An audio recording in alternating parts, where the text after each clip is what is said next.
which are interlinked with the society and to us, because they define us. These things will define us, what we are and who we are, and how our life is going on.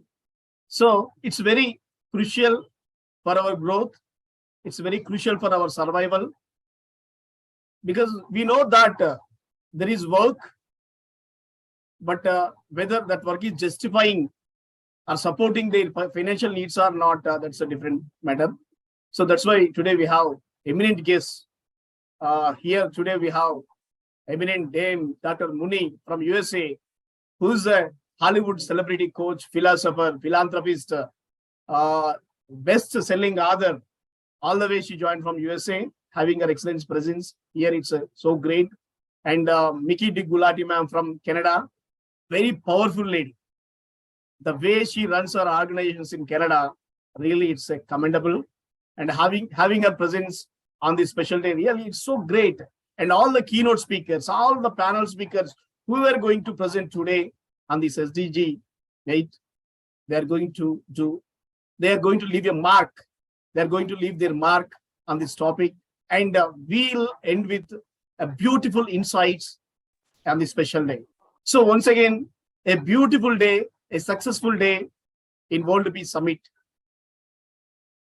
So with this note, I want to welcome you all onto the beautiful 8th day of World Peace Summit 2023 with the theme SDG 8. I request Professor Dr. Vijay Carlin ma'am to share a few words about the organization that we are running, Vishwa Humanity United International Royal Council, as Managing Director of our company. Over to you, ma'am. Thank you very much, sir. Good evening, good afternoon, good morning, and it is reaching to midnight also. I welcome all the excellencies globally, global leaders who join us to enlighten us with their knowledge, with their experience. Especially the topic inspires everyone, which is very much required for the flourishment of life. I'm Dr. Carlin from India, Managing Director of Vishwa Humanity United International Royal Council. We have done 7 days successfully. We have conducted World Peace Summit on virtual platform, discussed from 1 to 7, and we have invited all the eminent leaders globally, and they have given us great inputs, insights, and the knowledge, experience they shared, which we have noted, and we are confident that whatever the insights, inputs, and views they have given, the experience which they have shared, we noted, and we see that it will be implemented in future, not virtually, but physically. Vishwa Humanity United International Royal Council mainly focus on world peace. We believe that individual peace starts within and it has to be expanded to the globe. So we want individual peace. So we have taken up many awareness programs focusing on financial growth, a peaceful life, having little to eat, at least the people, that community below poverty line mainly we deal with. Every day they face a lot of challenges. We encourage, we motivate. So such kind of awareness programs, as I'm a counseling psychologist, I have done many programs for the underprivileged community. We, Vishwa Humanity United International Royal Council, focus on Sustainable Development Goals 1 to 17 at our level. We see that it will be implemented for the flourishment of the community, especially underprivileged, who are below poverty line. We have 2 organizations under the umbrella of Vishwa Humanity United International Royal Council. One is Telangana Kala Parishad, mainly focus on cultural diversity. We believe cultural diversity in unity, as especially India, we have multi-cultures and great heritage. We want to expand the knowledge of Indian culture and its style of living to the total world. We want to showcase through our programs. So Telangana Kala Parishad has conducted many physical programs, especially exchanging the cultural diversity. We invited different states of India, and we have conducted physical programs bringing about the importance of cultural diversity in unity. As well as we Indians mainly depend on agriculture, and farmers are main support. When the farmers are facing problem during COVID time, and many of the farmers lost their lives because of the financial insufficiency, as the seeds price are high and they cannot afford and they cannot support the family, many committed suicide. At that time, Telangana Kala Parishad supported the farmers and shown the solidarity. And during COVID time, the migrant workers face a lot of problem moving to their native places. And it's very difficult even to find proper transport. And the problems, the burning problems which they are facing, that is taken to the notice of the government, and government has taken immediate step to support the migrant workers. The Life Foundation especially, which is run by me, we focus mainly on the underprivileged. We have adopted 55 acres of slums, and we have seen that the slum children, especially girls and boys, have good education. We are trying our best level to impart quality education for the underprivileged children. We have set up study centers in the evening times. We run from 5:30 to 8:30. You may ask why it is in the evening. So daytime, they will be moving to different schools, private schools, government, whatever, wherever they are interested. But evening time is only a problematic in the slums, as it is filled with filthy environment and people with drug addicted. And the evening time, we are noticed in the year 2019 and 20, 2 rapes cases are came into the limelight. One is known to the social media, and the other was protected without knowing to the social media, because the family will be affected and known to the public, which they do not want. That kind of environment, you can understand, 6 years, 8 years, girls have been raped in the slum by the rapist. And evening when I moved to the slum, I noticed many were drunk and straight. And through the ladies of the family came to know they were much addicted to the drugs. So because of the rape cases and all, I felt that girls and boys need to be protected. So I felt that only the study centers can protect them. So we have set up study centers in the slums. We started with 1 and moved to the 4th one. And 30 students we started initially, and in the year 2020, and now it is moved to almost the strength has been increased, hiked to 150 students. And earlier we can, not even single child was 10th class, but now 6 children wrote 10th class exams in Telangana state. So in this way, we are empowering the girl children and boys children through education. And whoever visit our study center, they will be more happy seeing our lovely children who are much matured. And as a counseling psychologist, I have conducted many awareness programs, even for the younger children, how to protect themselves from the rapist. And they know now what is bad touch, good touch, what is it called, how they very well, and they protect themselves. So such kind of awareness programs we have conducted for the younger children, as well parents, how to take care of their family. And women need to be empowered. We have set up tailoring center, and now just within the span of 3 years, 30 women have trained up and they started their own tailoring center, supporting their family financially. During COVID time, they lost their jobs as their daily wage laborers and do not have proper work during COVID time, and servant maids are there in that environment, that is in the slums. And we supported them providing provisions, commodities, saris, quilts, etc., etc. In this way, the Life Foundation has done great service to the underprivileged. What we said on the Zoom platform that we implemented physically, and we can say that many more activities and programs we are going to take up physically, and that will be implemented seriously for the underprivileged, for their upliftment. We want underprivileged to be protected and empowered. So that is our motto. So the Vishwa Humanity United International Royal Council focus mainly on poverty and education, along with the other sustainable development goals. And the government of India visited our office in Hyderabad, noted all the works we have done physically, and they are going to, they have expressed that they're going to support us in a near future.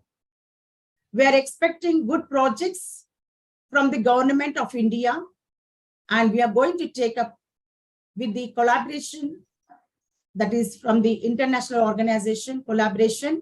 We are going to take up the projects and implement effectively and efficiently for the upliftment of the underprivileged. So we, Vishwa Humanity United International Royal Council, are working seriously for the flourishment of the underprivileged and to attain peace in the society that will be expanded from family to the society, then to the nation globally. We want to attain peace globally, where women and children will be mainly facing problem during war conflicts, and financial economic growth also will be declined. And we want to see that the graph will be increased with our works at our level. Thank you very much for giving this opportunity.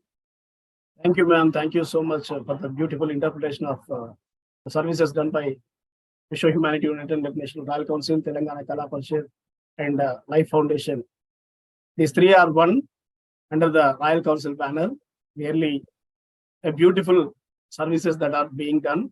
Thank you, ma'am. Thank you so much for beautiful description of this works and services. Now we are going to start the day formally. As ma'am said, really we are expecting the great person of our nation, Honorable Home Minister's endorsement by the 18th of this summit.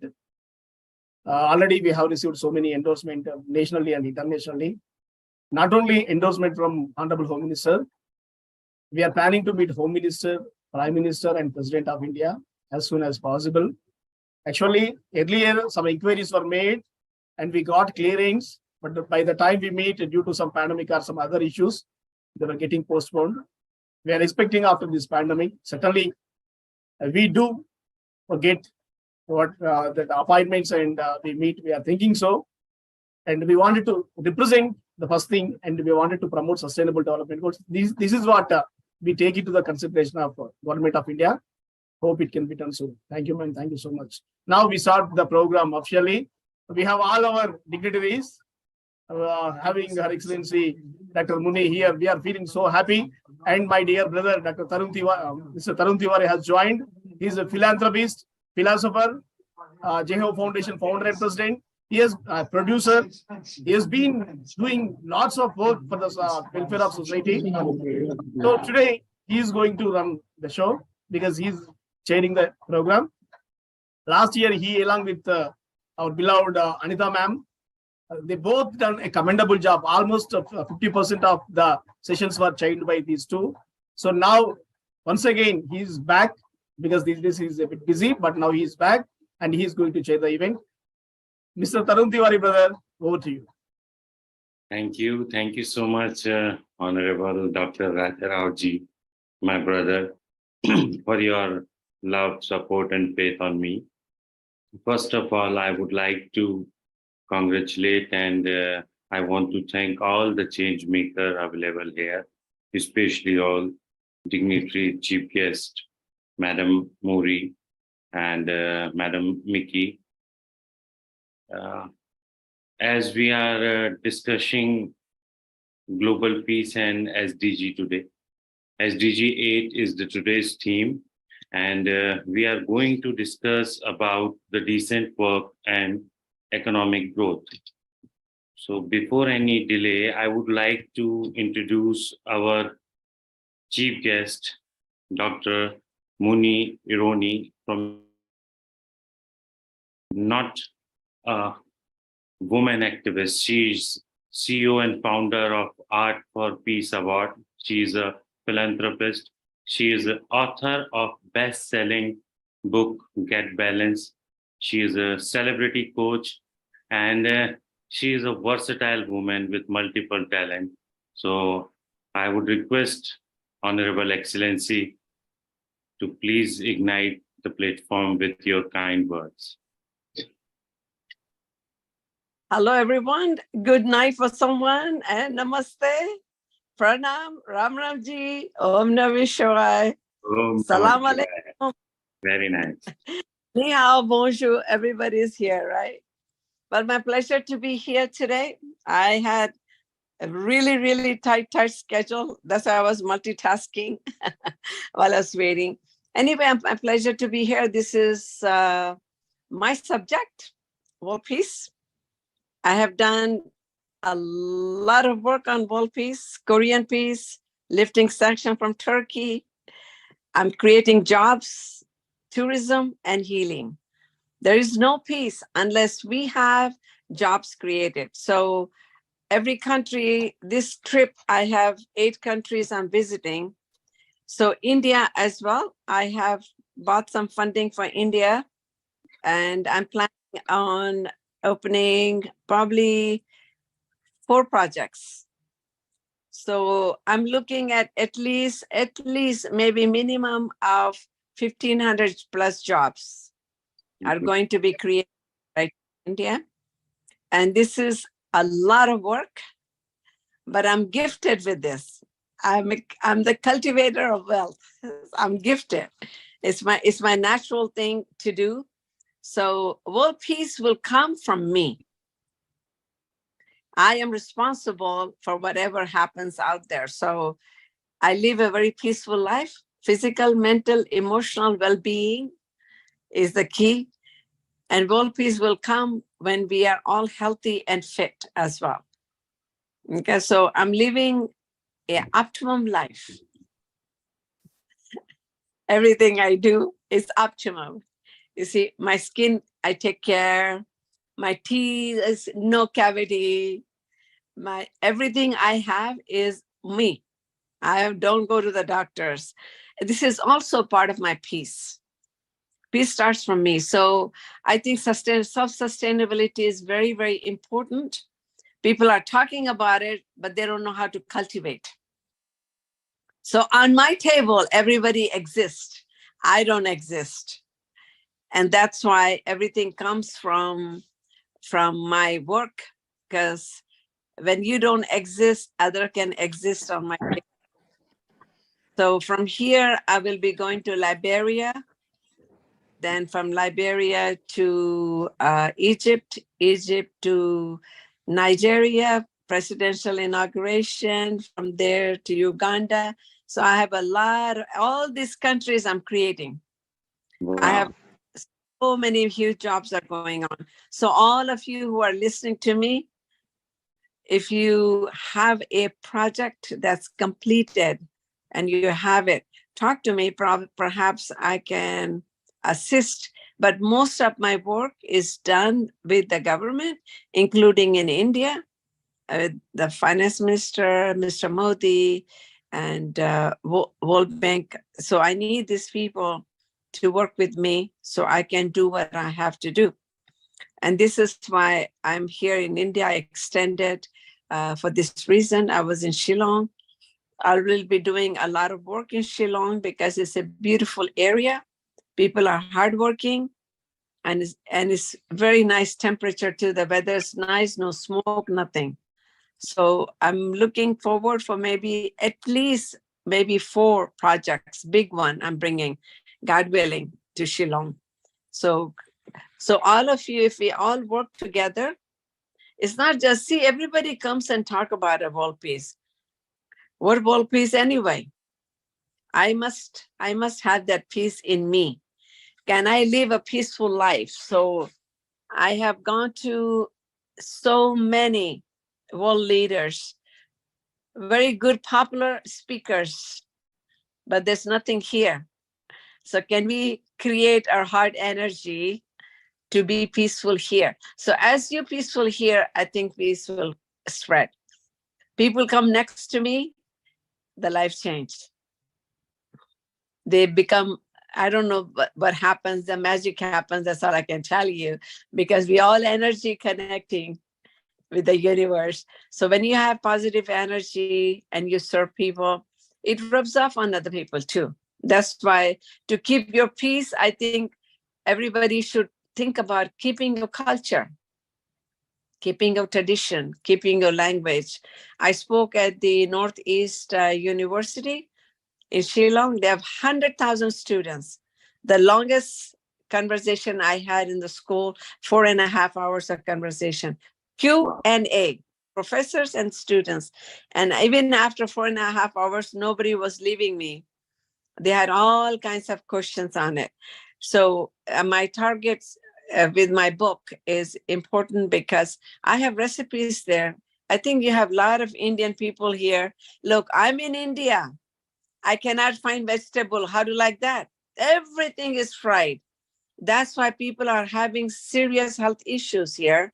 So I think for world peace is very important. We have a whole campaign I have put together.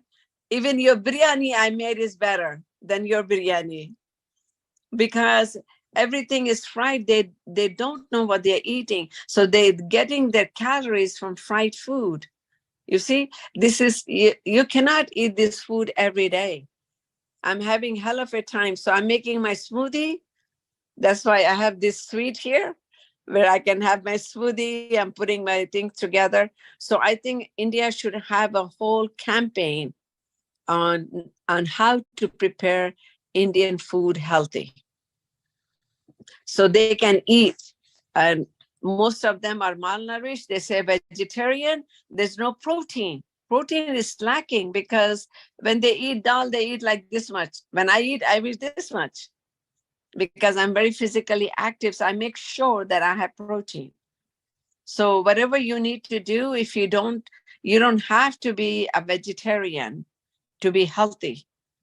You can have some animal protein, a little bit with a lot of vegetable, then you have a balanced diet. I'm a vegetarian anyway, but I'm just telling you for a lot of men, it's important to have protein.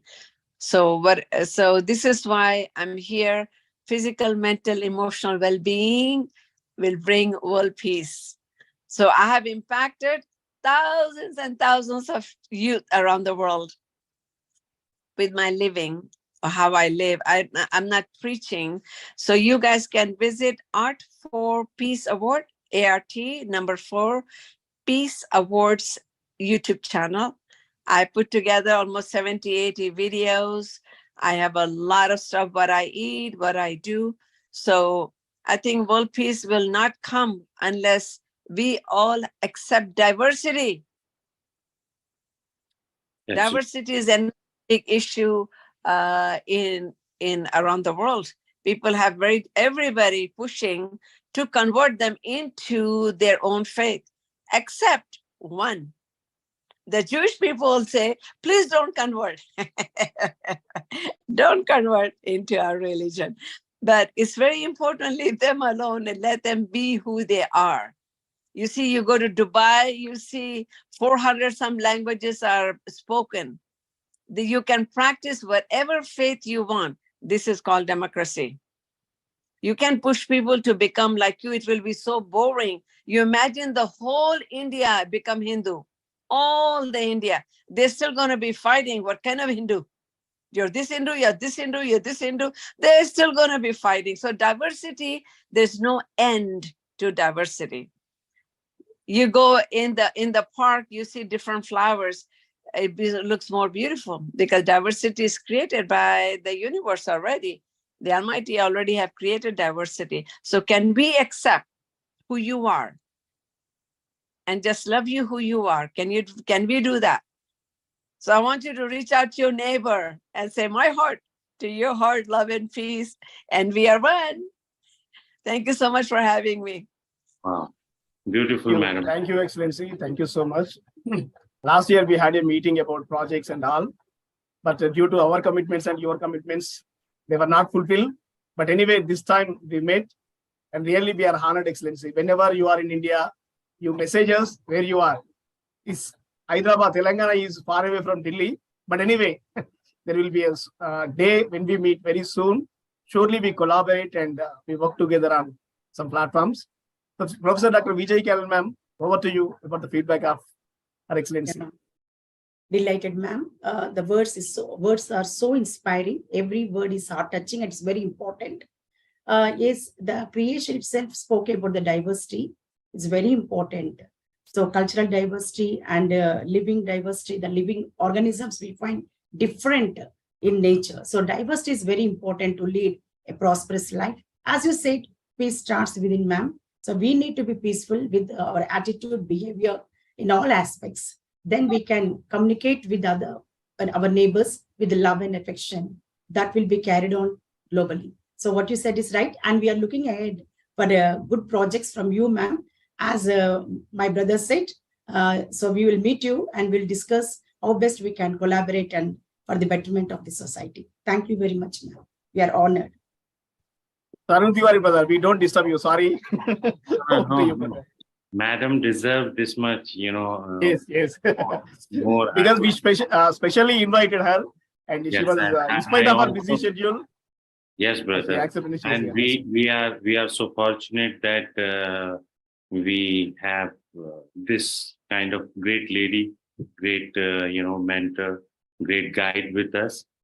Thank you so much, madam, for your precious words, and we will really appreciate all your thinking. And we cannot push anybody, but anybody can think and act as you guided us.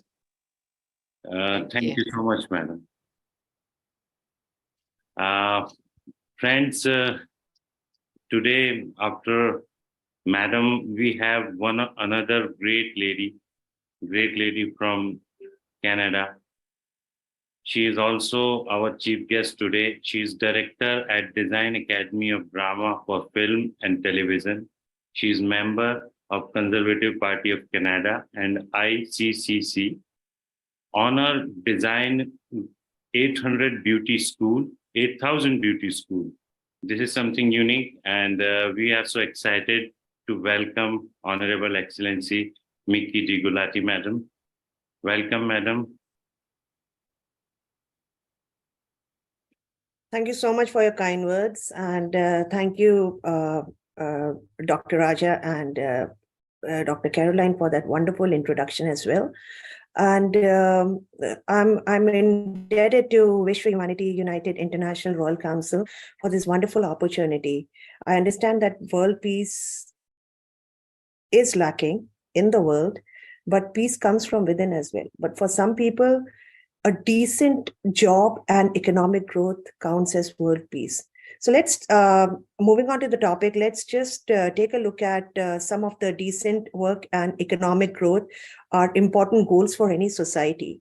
Decent work refers to work that is productive, provides fair wages and other social protections like insurance and all, and allows for safe and healthy working conditions. Economic growth, on the other hand, refers to the increase in the production and the consumption of goods and services within an economy. And I think India is doing pretty good right now.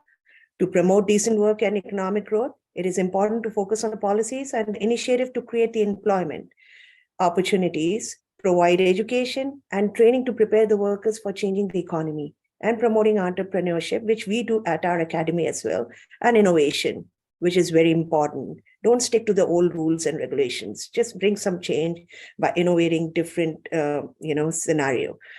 It is also important to ensure that workers are treated fairly and have access to social protections such as healthcare, retirement benefits, and unemployment insurance, which Canada definitely does that to all its citizens and people who are on permanent residentship.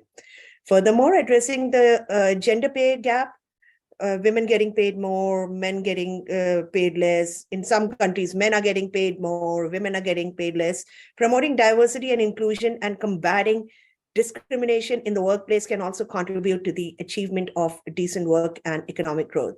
Investing in infrastructure, research and development, and technology can also help stimulate the growth, economic growth. Overall, I believe that promoting decent work and economic growth requires multifaceted approach that involves collaborating between the governments, businesses, which Rajaji, you are doing, and actually you are doing pretty well, and I'm proud to be an Indian in that way. And I was amazed at listening to all the achievements you guys did together as a team during COVID, and it's commendable. Congratulations on that one. And decent work and economic growth are closely correlated because decent work is a fundamental component of a sustainable economic growth. I also believe that decent work refers to employment that is productive and delivers fair income again.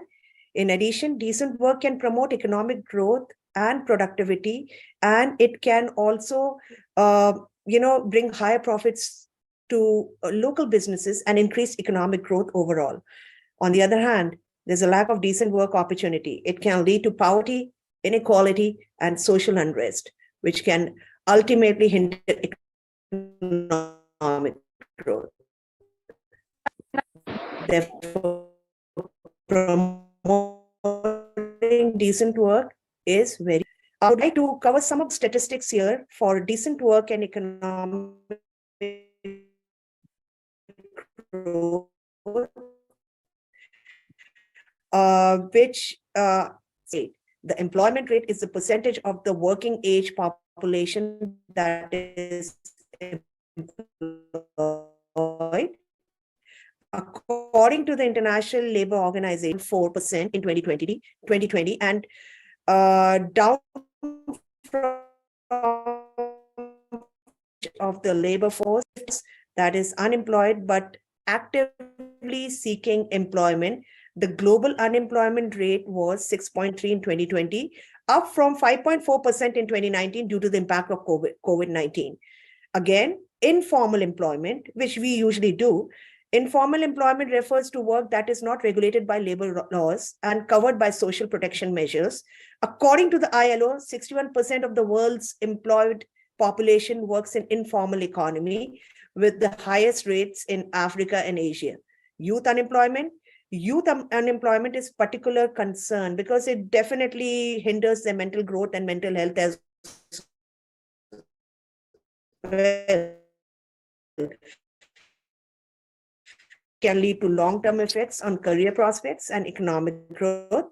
According to the ILO, the global youth unemployment rate was 13.1% in 2020 and at 12.3% in 2019 due to the impact of COVID again. Gender pay gap. This is something which is actually, whether it is Canada, America, Western countries, or Middle East countries, Asian, I would say rather globally, the gender pay gap is different there's a big difference in average earnings between men and women, honestly. And according to the World Economic Forum's Global Gender Gap reported 2021, the global gender pay gap is currently 1.16%. with the highest pay gaps in Middle East and North Africa region. Mind you, I'm quoting and unquoting again, it is Middle East and North Africa regions. Again, the GDP is a big measure of the total value of goods and services produced in countries over a given period. According to the World Bank, not to forget, global GDP growth is projected to rebound in 5.6% in 2021, following a contraction of 4.3% in 2022 due to the impact of COVID again. Poverty rate, this is, I believe, the last but not the least. Poverty rates measure the proportion to the population living below the poverty line. And trust me, it is all over the world. It's not only India, not only Middle East, not only Africa, not only Asia. I think North America has the biggest poverty rate, and most of them are homeless and living life on the streets. According to the World Bank, an estimated 9.2% and the world's population living in extreme poverty in 2020 defined a living on less than $1.90 per day. These are just few examples and statistics which can be, taken into consideration for economic growth. And in the end, I would like to say promoting decent work, economic growth is essential for achieving sustainable development goals, reducing poverty, and promoting social inclusion. It also contributes to the achievement of other sustainable developmental goals, such as reducing inequality, promoting gender equality, and ensuring sustainable consumption and production patterns. It was wonderful discussing on this topic because it also brought to my enlightenment, most of the world is living below poverty line. And if you are living below poverty line, there's no world peace. It leads to different kinds of crimes. Think about it, guys. And I hope you enjoy the rest of the day and have a wonderful evening across the world. Thank you. Thank you so much. Thank you, Excellency. Sorry, brother. Let me disturb you. Thank you, Excellency. I'm not talking about your feedback, but I'm talking about your presence, because your feedback will be given by Carol ma'am and Tarun Tiwari, brother. First, we like your presence, Excellency. The way you present yourself to the society is a great, because you are a trendsetter or role model or a pioneer, something like that to women. Because many women leaders talk about women empowerment, but when they want to lead the life, they will abide by all the rules and regulations, customs, traditions. They kept them, but I think you are breaking barriers. It seems to be like that. Not only in that aspect, when it comes to work, when it comes to right on, brother. Yes, when it comes to work and when it comes to financial growth, the way you are leading all these, whatever the things that you are doing, 800 or 8,000, really, that's a remarkable. And you are a best live example. I can say that. Thank you, ma'am. Thank you. You are inspiring us with your life. Thank you so much. There will be a day when we think about your experiences and all. The day will come, and we surely do that. But before that, I request Professor Dr. Vijay Kalima to say a few words about the beautiful inputs put by you. Thank you very much, ma'am. I love madam's body language, especially. It inspires me a lot. A woman need to be so confident, a little dominative nature. That is important also in the society. So the eye contact, expression, facial expression, everything I observe as a soft skill trainer, I'm observing ma'am. So it really inspires me, ma'am. One should be empowered with our behavior and attitude also. As the topic goes, you're well experienced, well knowledgeable.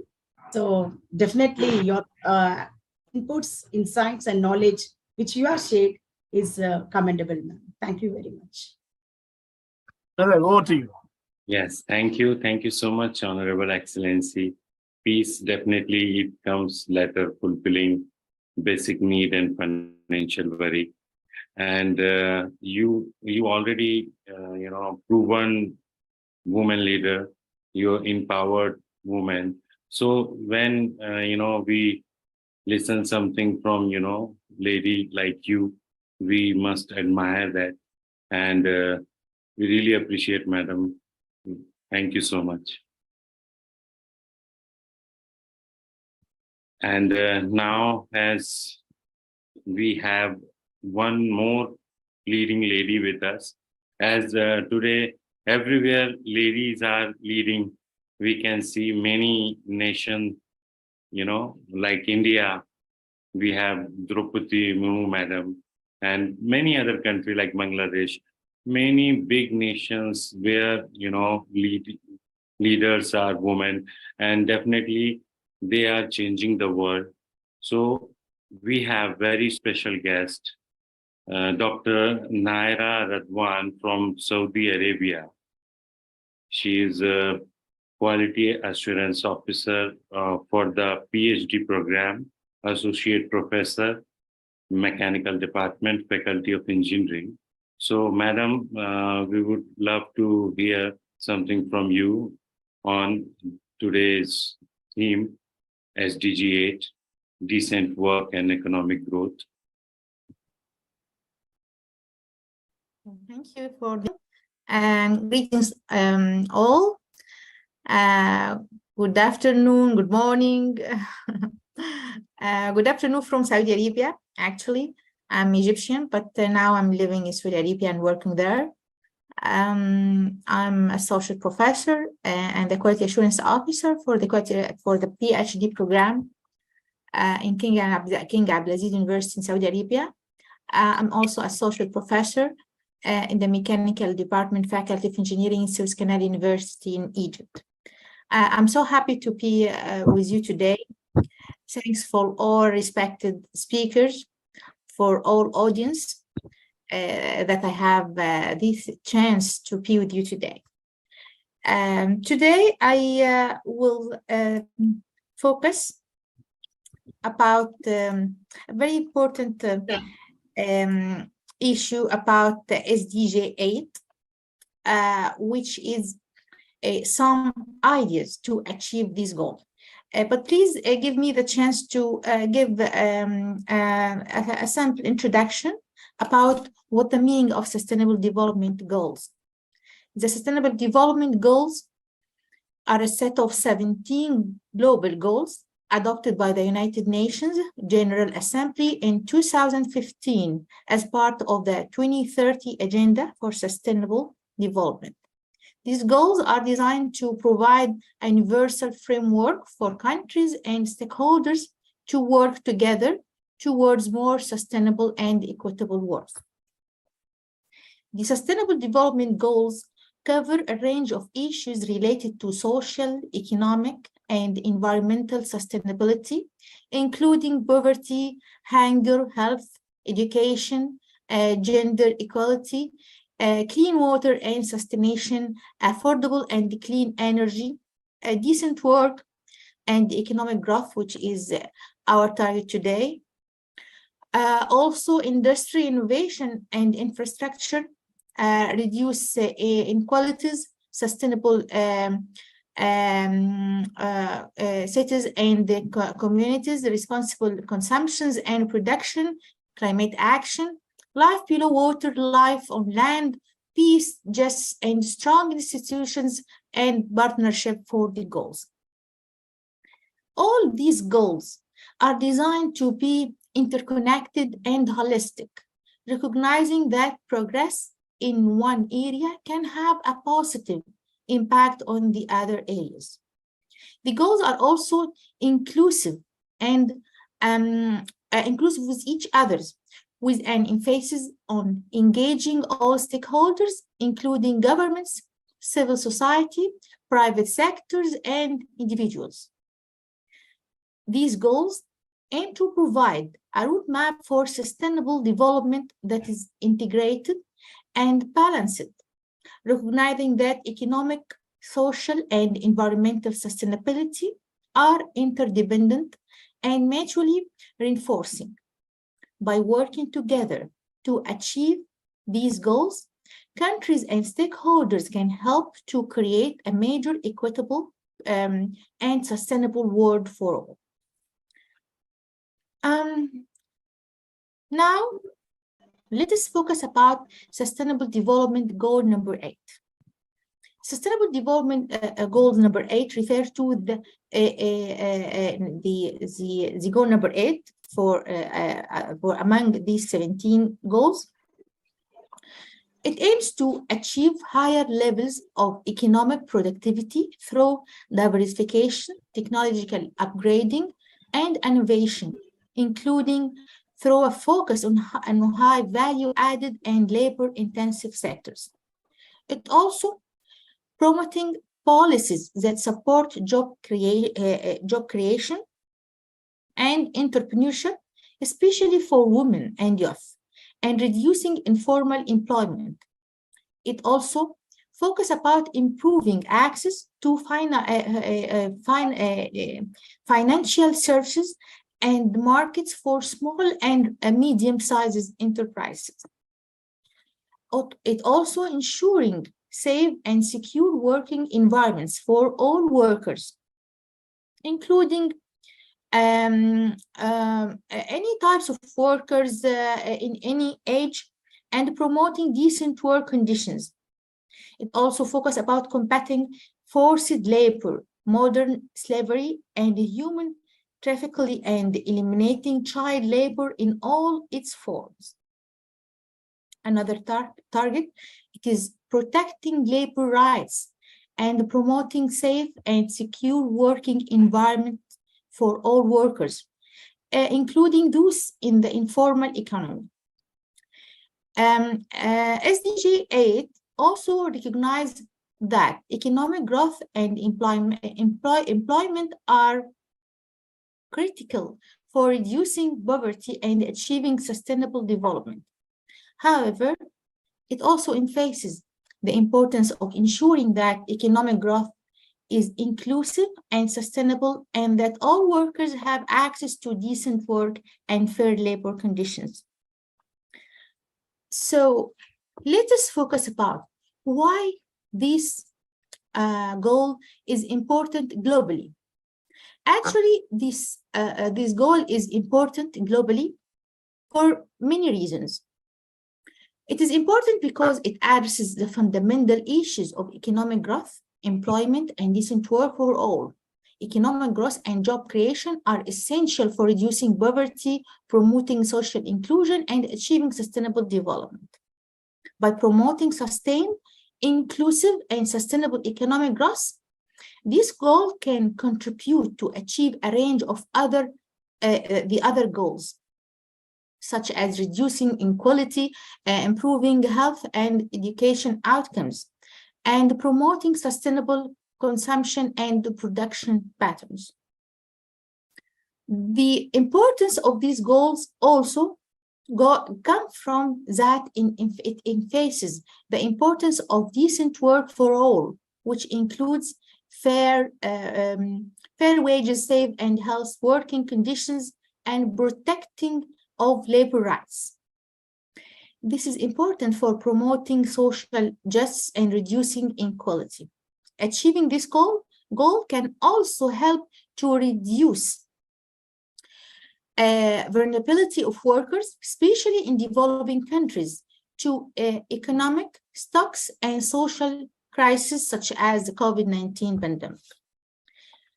Another importance that this goal is important component for the global agenda for sustainable development, and it provides a roadmap for promoting economic growth, employment, and decent work in a way that is sustainable and inclusive and help to create a better future for all.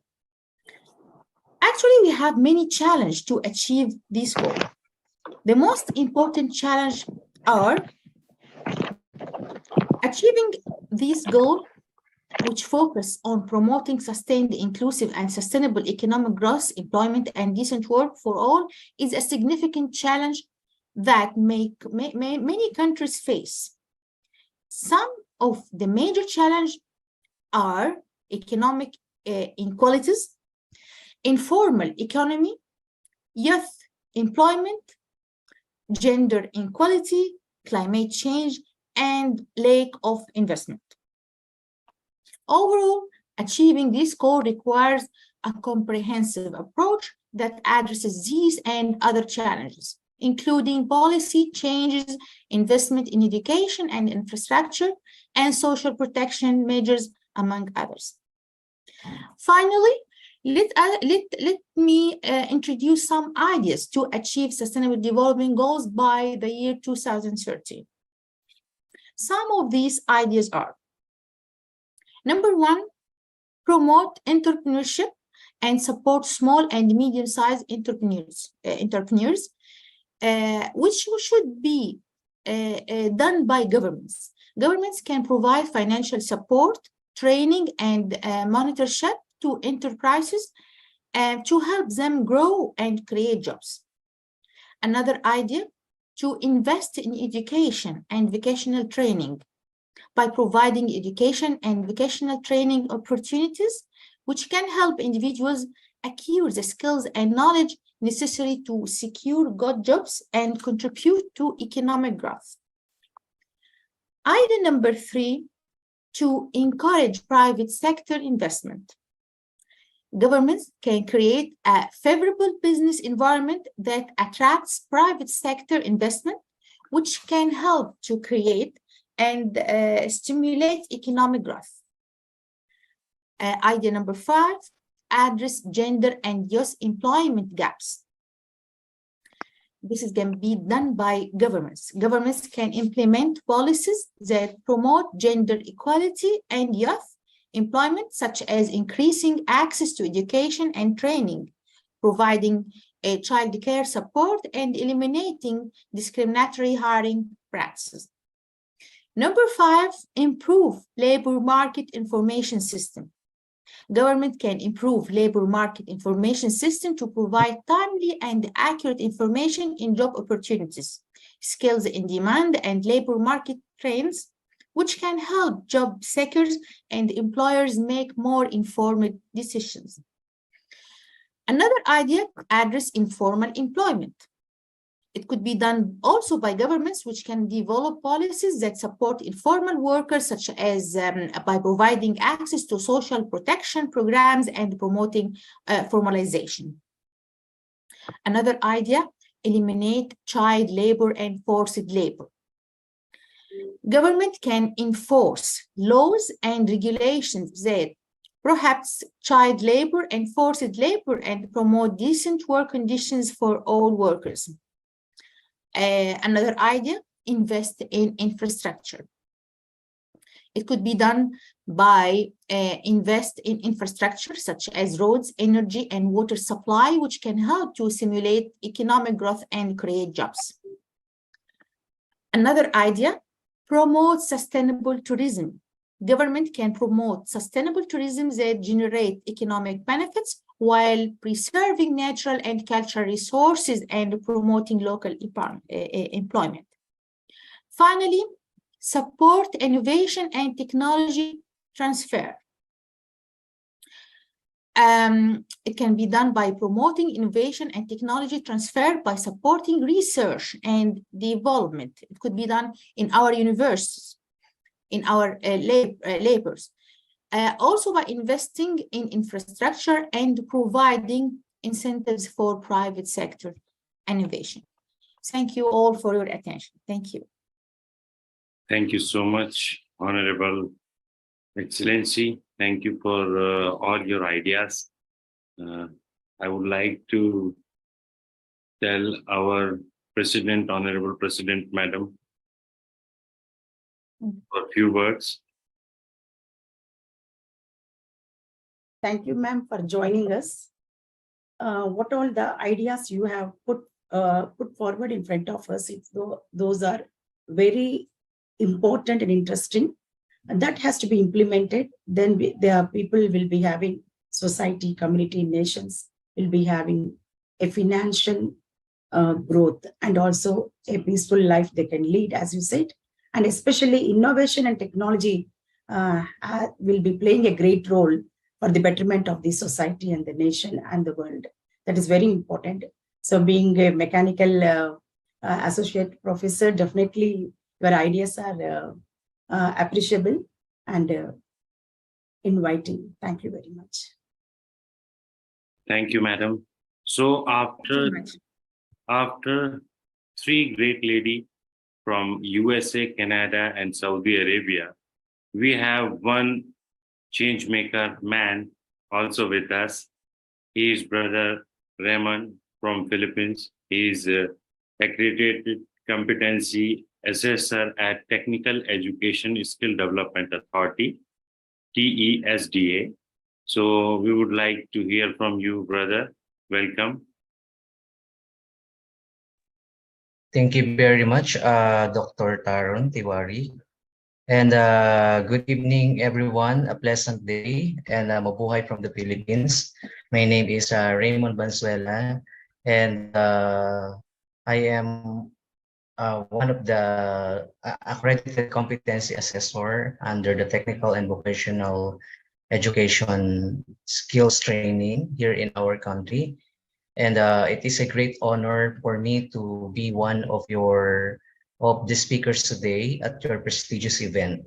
So the World Peace Summit, and thank you very much for this privilege. And please allow me to share my slide. Yes, brother, you can. You are co-host now. Thank you.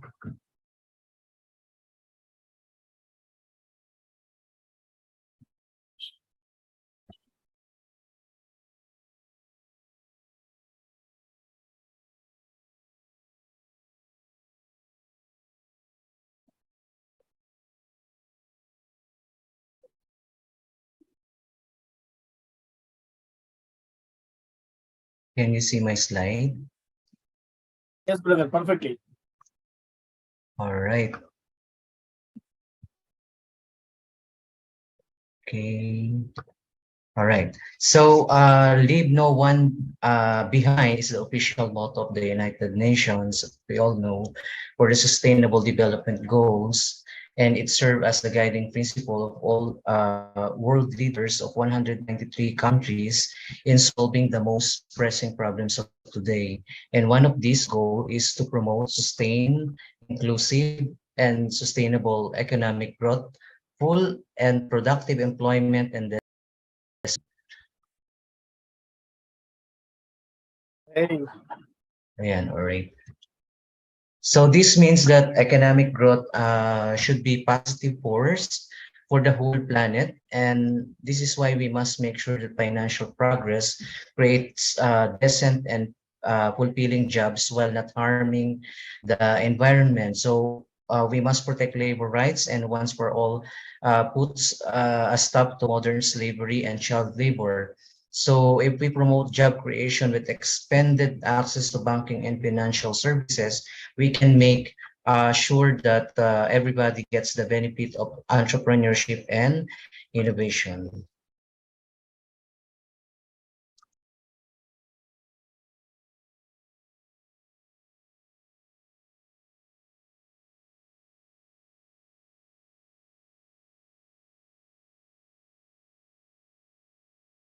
Program, our DWCP Philippines of 2020 to 2024 reflects shared priorities of the government workers and employers in the country, focusing on the employment, labor market governance, and social protection to make the country better.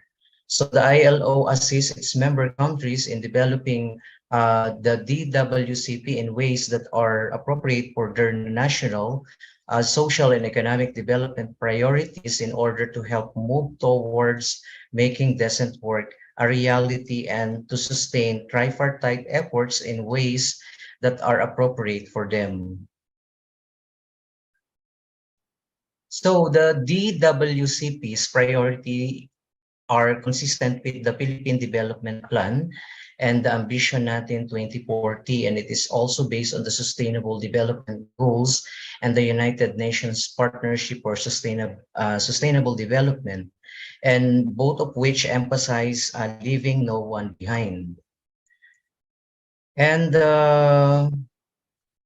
yeah, our country with regards to the Philippine Development Plan is composed of enhancing the social fabric or malasakit in a Filipino language.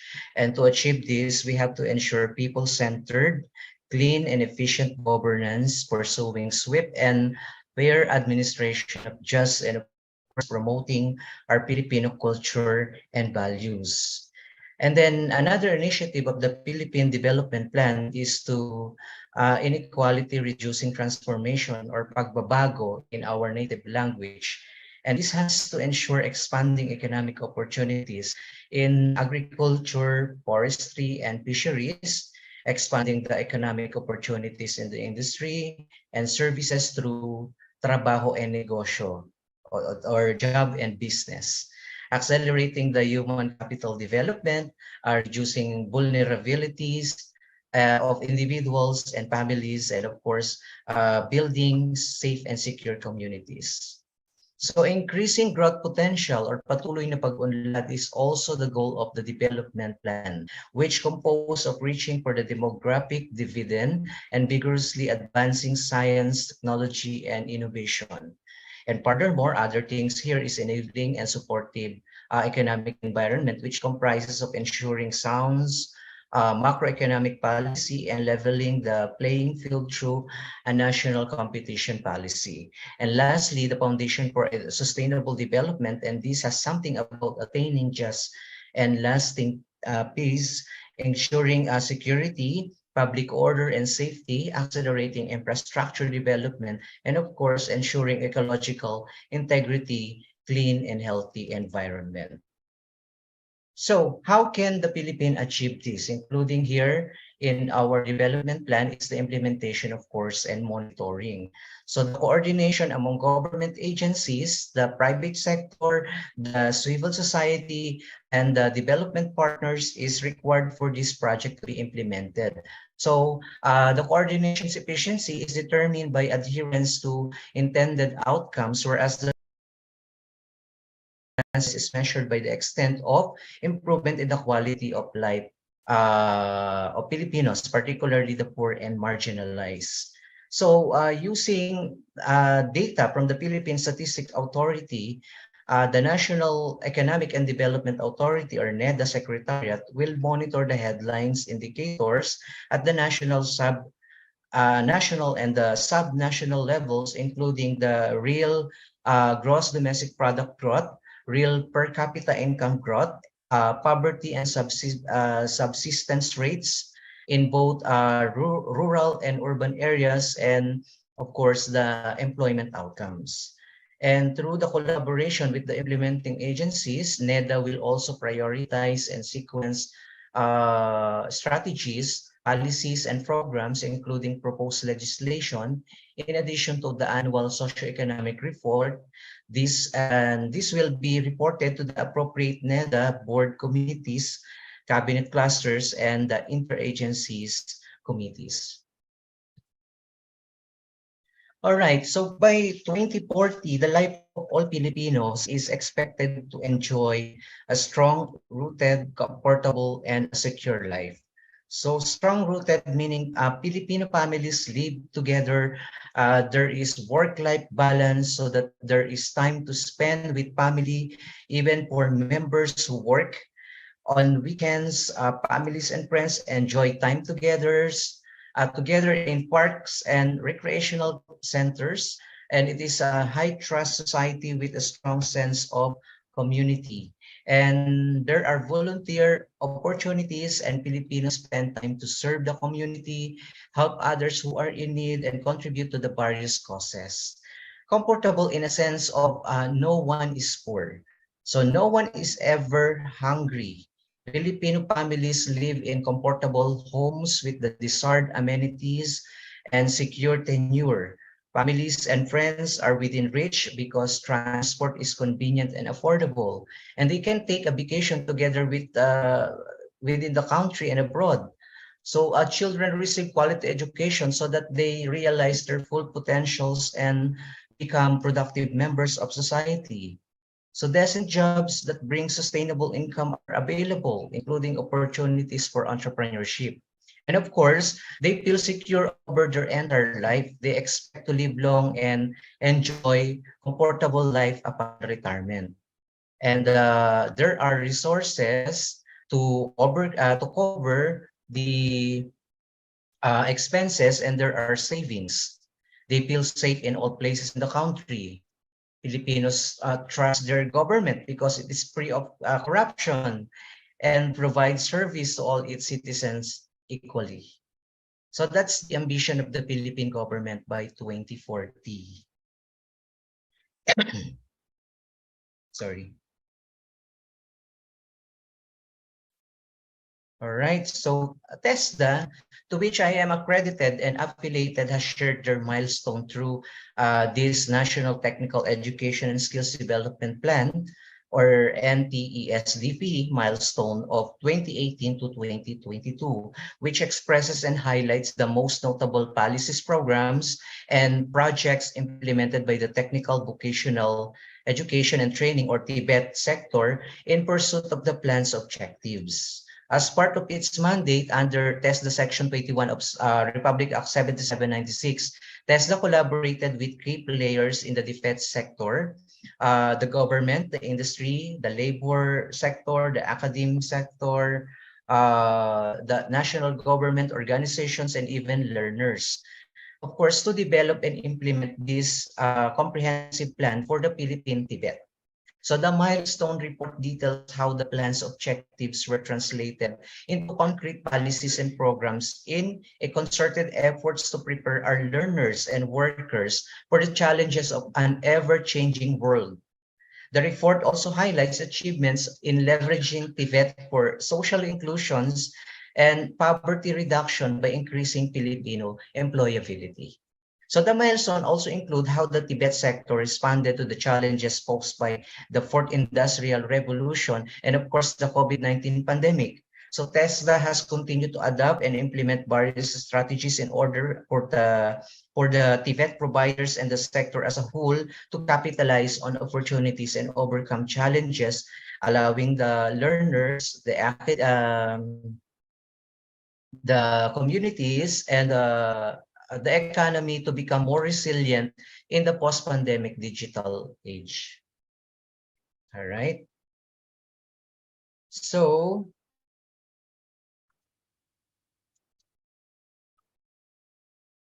okay, so TESDA is required by law to develop a medium-term 6-year plan for the development of the middle-level workforce that will guide all stakeholders, the government, industry, academe, local and international organizations, students, and the general public in the development of the middle-level workforce.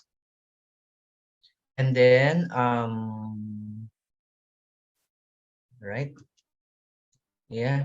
So in accordance with this mandate, the TESDA, in collaboration by its partners and relevant sectors, has developed this National Technical Education Skills Development Plan. The fourth in series of such plans is to mobilize and encourage full participation of industries, labor, government units, and relevant educational institutions in the development of Philippine human capital resources. And the National Technical Education Skills Development Plan. Yeah. All right. So serve as the compass that guides technical vocational education and training actors, movers, and learners in developing responsive policies and implementing programs for the sector, as well as supporting the national government's broader development goals and objectives. So this plan envisioned a vibrant, quality Tibet for a decent work and sustainable inclusive growth. And this overarching theme is the rallying cry that primes the TESDA and its partner to achieve this plan primary objective of galvanizing and strengthening the Tibet sector through a two-pronged strategic thrust like the global competitiveness and workforce readiness and social equity for workforce inclusions and poverty reduction. Okay, so this plan has identified the country's key employment generators and divided this into 3 groups. The first group consists of industries with large employment bases and rapid growth. During the plan period, these industries are expected to generate the greatest number of jobs: hotel, tourism, restaurant, construction, business processing, outsourcing, and transportation. Communication and storage are among them. So the second category includes industries with large employment base but a negative or minimal growth rate in the past. However, because these industries contribute significantly to the economy of value-added and employment, the government wishes to revitalize and strengthen them. Agriculture, fisheries, and forestry, including agro-processing and manufacturing, are among them.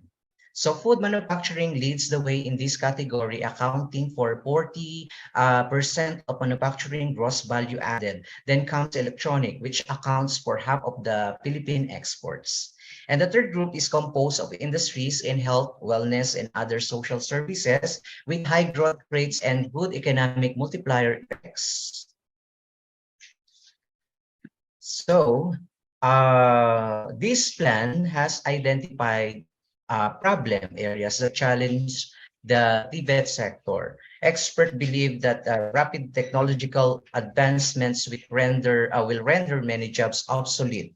And this would make it difficult for the country's TVET providers to keep up with the fast pace of innovation, technological changes, and advanced workforce skill requirements. And another issue is the low employability of the Philippine vet graduates, which stands at only 65%. So TVET providers are frequently chastised for providing and producing low-level skills and technical education. And this reality spills over in the labor economy, which is characterized by a 70-30 ratio of low-value work to mid to high-value jobs. The second one is the full implementation of tech book courses under the K-12 program has worsened the sector's lack of facilities and equipment, qualified trainers and assessors, and other resources because the Philippine Tibet sector is largely supply-driven. This reality exacerbates job and skills mismatch and underemployment. And then the migration of Filipino workers is also causing a brain and brawn drain, reducing the pool of the qualified and skilled workers. So in 2013, there were 10.2 million Filipinos living abroad. And furthermore, there has been a decrease in the number of industry enterprises participating in Tibet as evidenced by the low enrollment of enterprise-based modality training, despite the fact that it is the most successful modality in terms of employability, with an average employment rate of 68.9%. And lastly, access to TVET is also a problem. So due to the limited funding and other limited resources, certain sectors are not served or reached by TVET. So one such sector is the marginalized and disadvantaged poor, which accounted for 21.6% of the population in 2015. And we have here an objectives or this plan to address these problems and the challenges are number one, create a conducive and enabling environment for the development and quality service delivery of the Tibet sector, prepare the Philippine workforce for the challenges posed by the fourth industrial revolution, assure industries with high economic and employment growth potential and provide them the required quantity of posts or by the the high economic and employment growth potential and provide them the required quantity of quality workforce. And number four, directly and more vigorously address workforce needs of the basic sectors and the disadvantaged and instill values and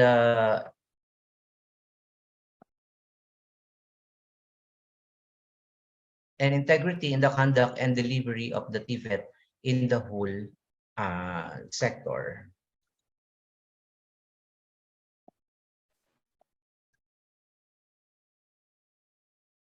Right.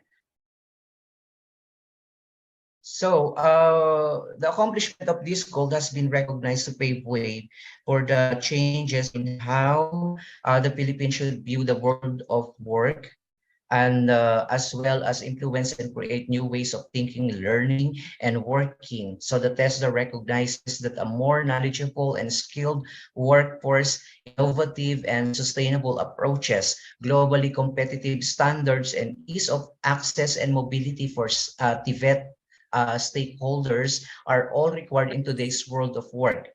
So this plan is intended to address these needs and has proposed strategic responses to the 5 objectives, and they are number one, that TVET with agility. This is to prepare the Philippine workforce for global competitiveness and future world of work.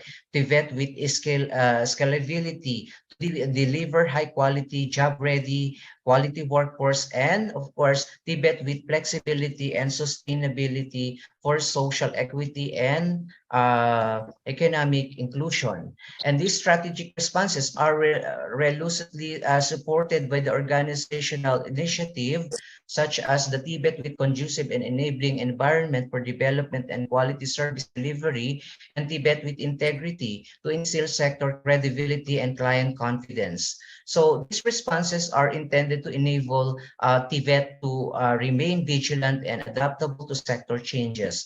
This plan focuses on the preparation and anticipation of stakeholders' needs through skill forecasting and anticipation, as well as other research and development approaches.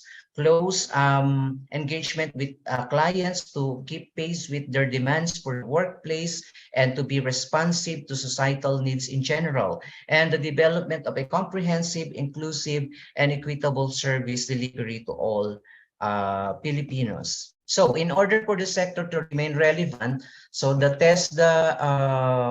and Tibet sector commit to address issues, problems, and gaps identified in the previous plan. And then to summarize, this plan as part to pursue and achieve quality Tibet for all, which is the TESDA commitment. So how can TESDA contribute to the manpower and economic development of our country? The TESDA is a government organization in the Philippines that provides a free technical, vocational, and training programs. Filipino who wishes to enhance their existing skills or learn new skills can get it from TESDA. And the organization is also responsible for certifying the competency of workers in various industries. And TESDA's main goal is to provide a quality education and training programs to Filipino citizens so they can be employed in various industries. So the organization also aims to certify the competency of workers in different fields, thus helping them acquire better job opportunities.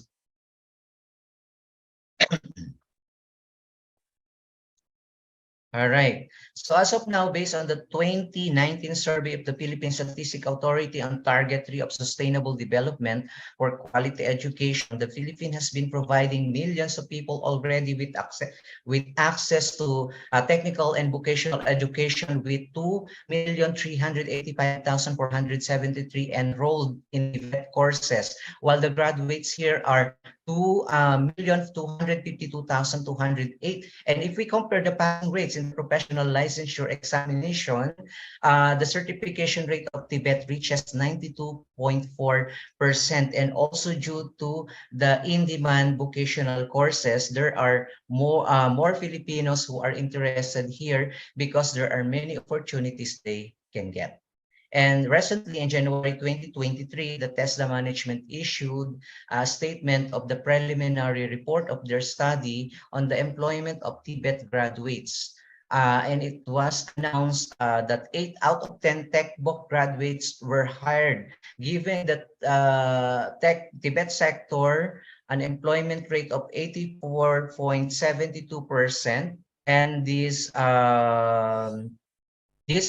study is conducted annually to assess the relevance and effectiveness of TechBook program, while the certification rate of the 93% were in 751,500 out of 8,227 assessed successfully earned their national certificates in their respective qualification. And according to the Director General of this authority, these graduates are job ready and have necessary skills and knowledge to get job or start businesses almost immediately after graduation.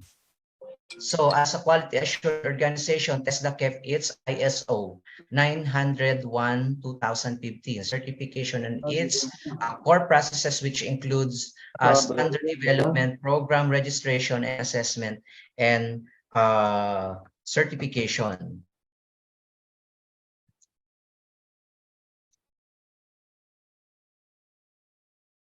All right. So, according to the Publicus Asia Pahayag 2022 end of the year survey, TESDA received the highest approval and trust rating among government agencies, while TESDA has consistently ranked first in the Publicus Asia survey. Said this is the first time in 2 years that the agency has ranked first in both approval and trust rating.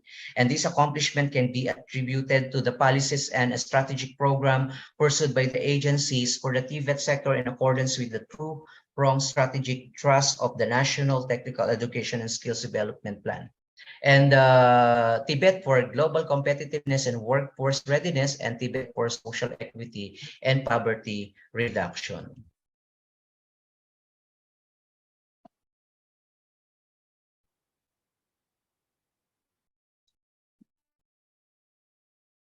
All right.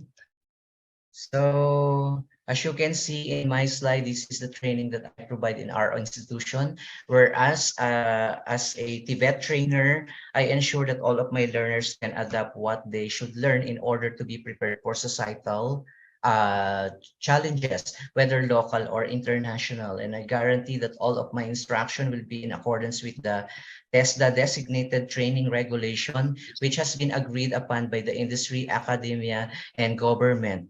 And we shape these students to be competitive in their fields, and we ensure that all of their activities are anchored with the industry demand worldwide. And fortunately, 80% of my students already have good jobs in the community, and the remaining is already in abroad, and where the course they chose is also their job. And it's amusing because some have started their own businesses.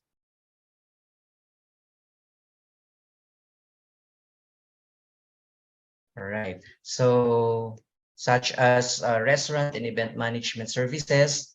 And I'm very happy because we are part of our community that has been able to contribute to our government's goal of providing good service and quality training to our countrymen so that they can have a decent job and contribute significantly to the growth of the economy. And as you can see in my slide, I'm proud to share with you one of my successful learners under events management and food and beverage service courses, where he built his own business and continues successfully until now.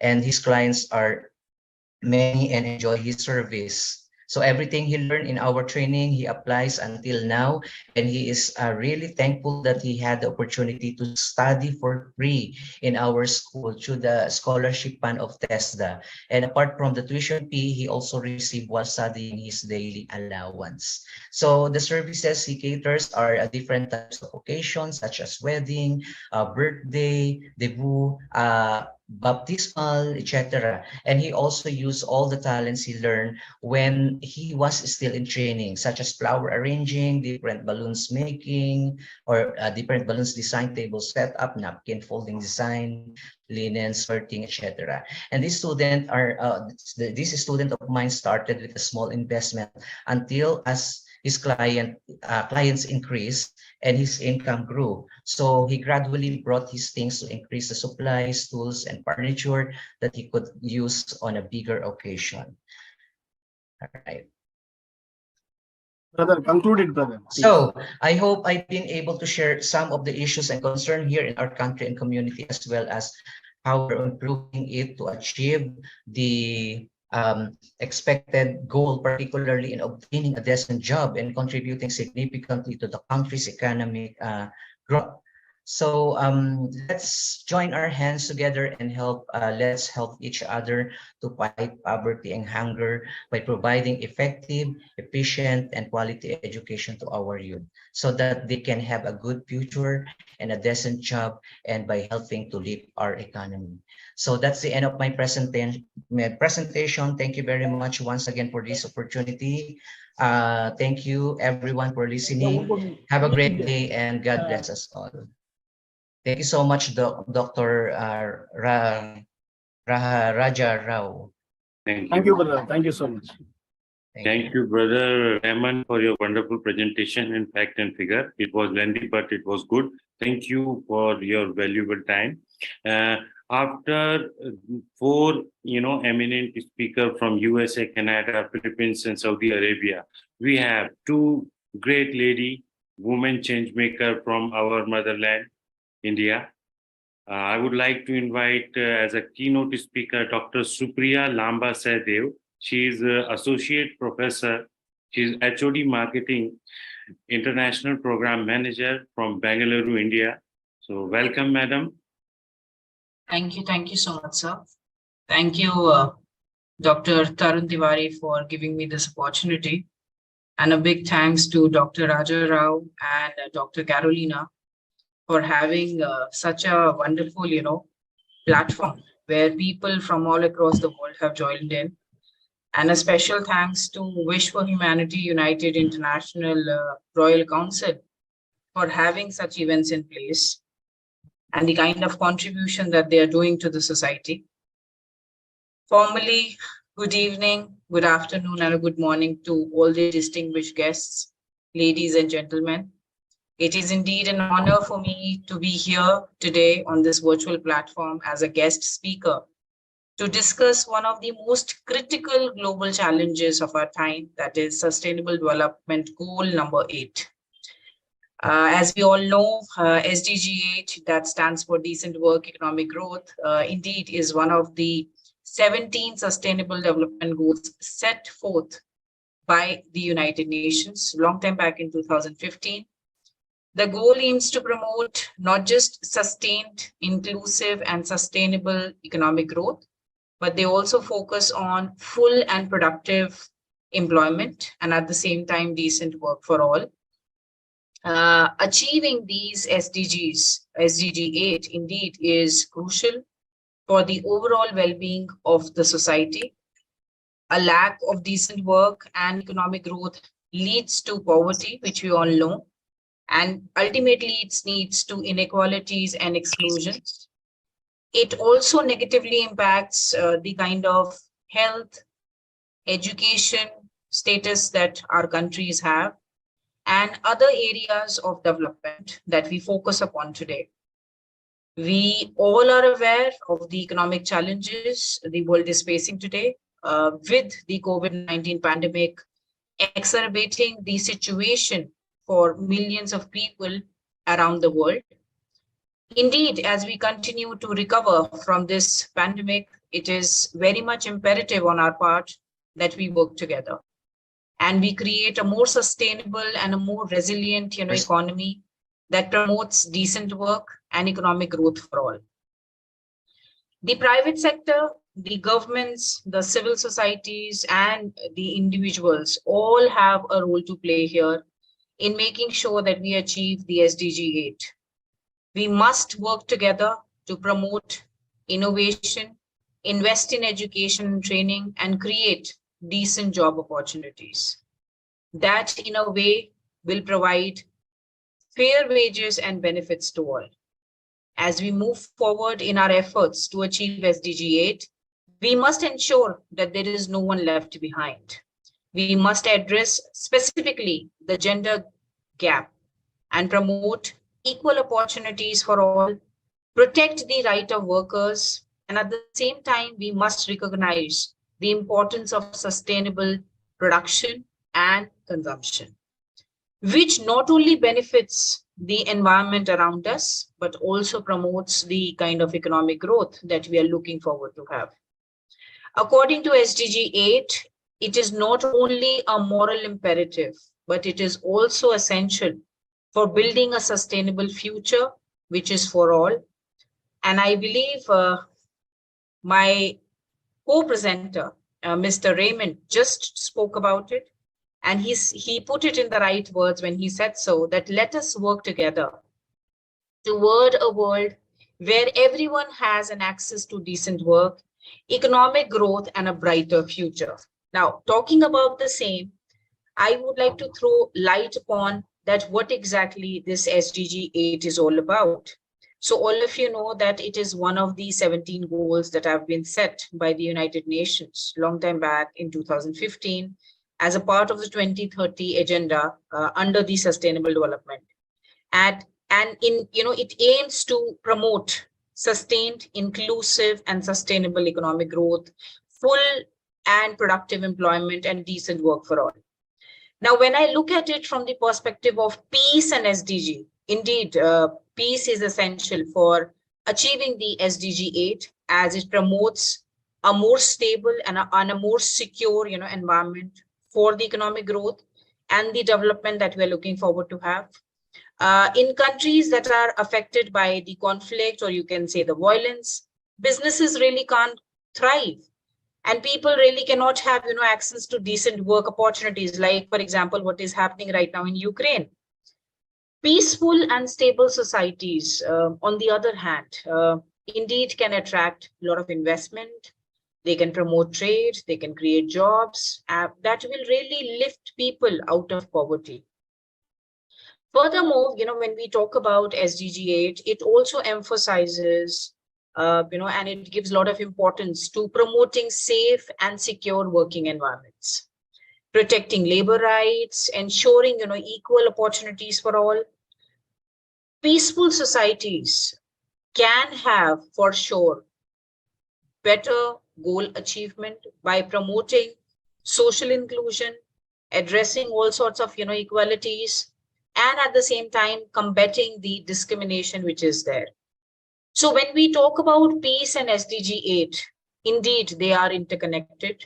A peaceful and a stable environment is necessary condition for achieving something which we call as sustained, inclusive, and sustainable economic growth, which includes full and productive employment and decent work for all.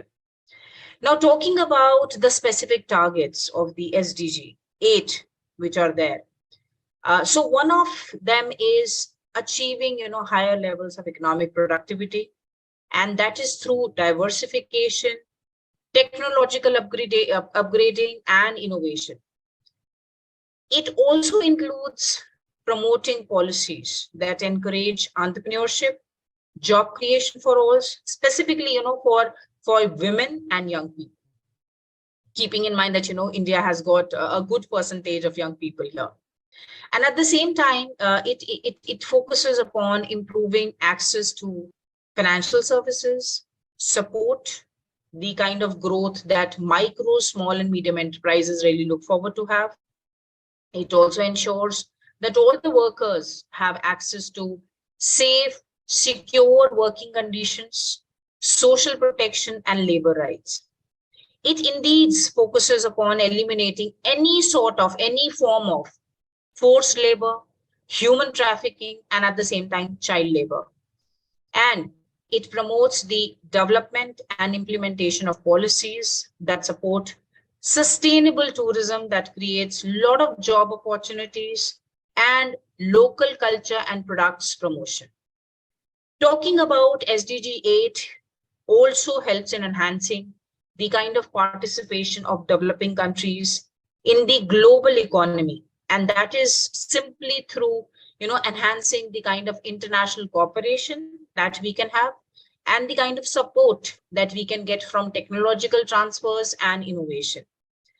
Achieving this SDG 8 is no doubt, crucial for creating a sustainable and equitable future where everyone has got access to opportunities for economic growth and decent work.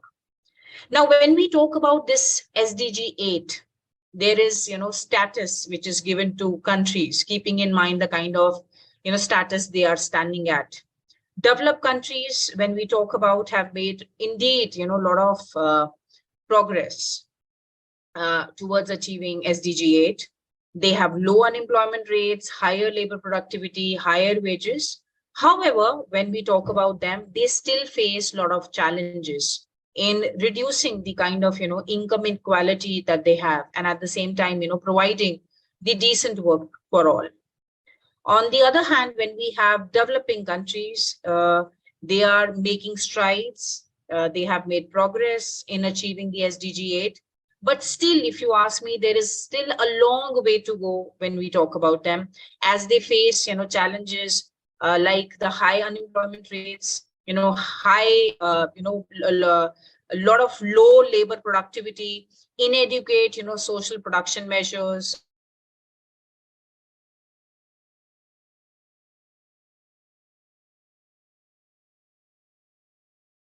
which are still facing a lot of significant challenges in achieving this SDG 8. They have high rates of informal unemployment, low labor productivity, inadequate social production measures. However, some of the least developed countries have made progress in reducing the poverty and at the same time promoting the economic growth. Then we have the small island developing states, which we call as the SIDS.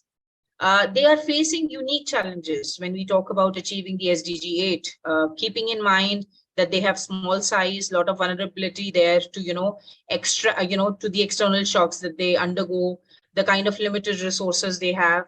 And this all have made the progress in promoting the sustainable tourism and diversifying, their economies. So in a nutshell, if you ask me, there is a lot of need for greater efforts, a lot of investments to be made to achieve the SDG globally. And this includes promoting, a lot of inclusive economic growth, creating decent jobs, investing indeed in education, which is the need of the hour, a lot of skill development there, strengthening, the social protection measures. So when we talk about all these measures, I believe one of the key speakers have already spoken about it, but I would like to throw a little light there again, talking about how we can actually achieve this SDG 8. And the very first one talks about promoting entrepreneurship. That is through encouraging the growth of SMEs, small and medium enterprises, through access to finance, market linkages, technical support that they need. And they will also help, create new jobs, increase productivity, particularly, when we talk about it in the informal sector.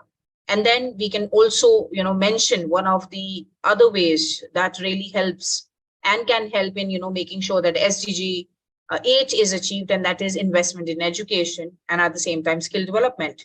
Keeping in mind that education and skill development no doubt can improve the kind of employability a country is having, and it can enable workers to adapt to the kind of changing job requirements. And at the same time, this all can be done by investing a lot in the vocational training, the kind of internships and the other forms of skill development that are taking place these days, with a lot of robust there. And at the same time, we must not forget and forgive that fostering innovation and the kind of technological advancements can also help in achieving the SDGs.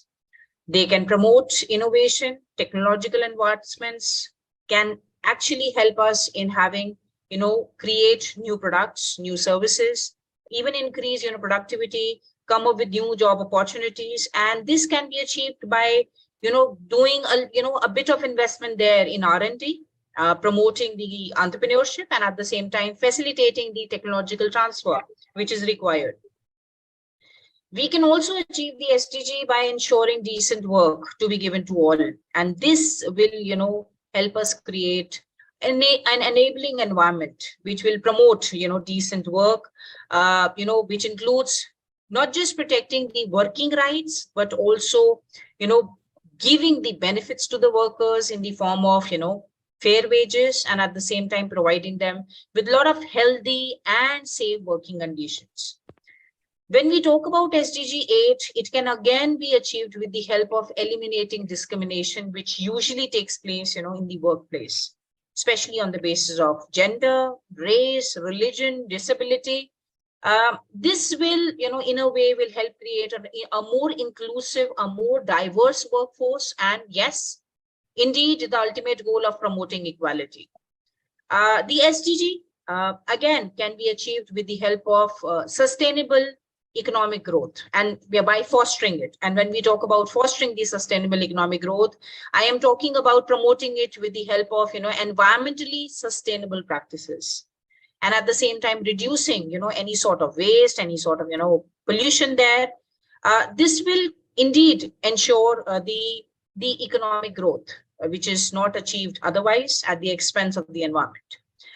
At the same time, when we talk about SDG 8, one important point that I would like to make here, and that is promoting global partnerships. That is bringing people together, not just to share their knowledge, their expertise and their resources, but at the same time, businesses coming together, civil societies coming together, other important stakeholders, coming together and ensuring to create a more inclusive and sustainable economy for each one of us. And this indeed, in a way, will help us achieving the SDG 8, which requires multi-stakeholders approach, involving, governments of all the countries that we have, the private sectors we have, the civil societies, and the other, stakeholders. Indeed, collaboration and partnership are, their marriage is quite essential here to ensure that sustained, inclusive, sustainable economic growth and full and productive employment and decent work for all is achieved. And with this, I rest here. My opinion. Over to you, Mr. Tarun. Thank you so much, madam. Thank you so much for your wonderful input. And really, I'm so much fortunate that I got opportunity to listen great leader from all the part of world and especially from India. We have one more great lady as a keynote speaker, Dr. Manju Gupta. Yes, brother. Manju Gupta ma'am is on journey. Okay. She will join at 9. Okay. She will join a bit late. I'll take care of her. Brother. Meanwhile, we invite the great financial expert. He's a producer, philosopher, philanthropist, and Jeho Foundation president and founder. But in money marketing and financial issues, money experts, and whatever it may be, he's an expert, having his presence today as a chair. And he wanted to give some advice because I want to listen to it. Over to dear brother for wonderful speech of yours. Thank you. Thank you so much for giving me this opportunity, brother. And before, as few people are new here, so let me introduce myself before I share my thing. I'm Tarun Tiwari. I'm founder and chairman of Jeho Foundation from Chhindwara, Madhya Pradesh. I'm a philanthropist by nature and activity in rural area of Western India. As a social activity, corporate experience, service provider, and specialization, I have 5 points. I just want to tell you last point. Fundraising and implementation guidance service started for NGO foundation and trust, planning, complete roadmap, project report, and professional service. It helped client company to increase their effectiveness and productivity in their program in India and abroad. So as we are talking about SDG 8, financial well-being is the foundation of health. Justice and equality are the byproduct of poverty. Charity is the secondary, but self-help is the primary. So fund and finance are the source of revenue and lifeline. Now it's time for the action to support humanity. Money is the key and the lock. In WPS, in World Peace Summit, we have solution within us.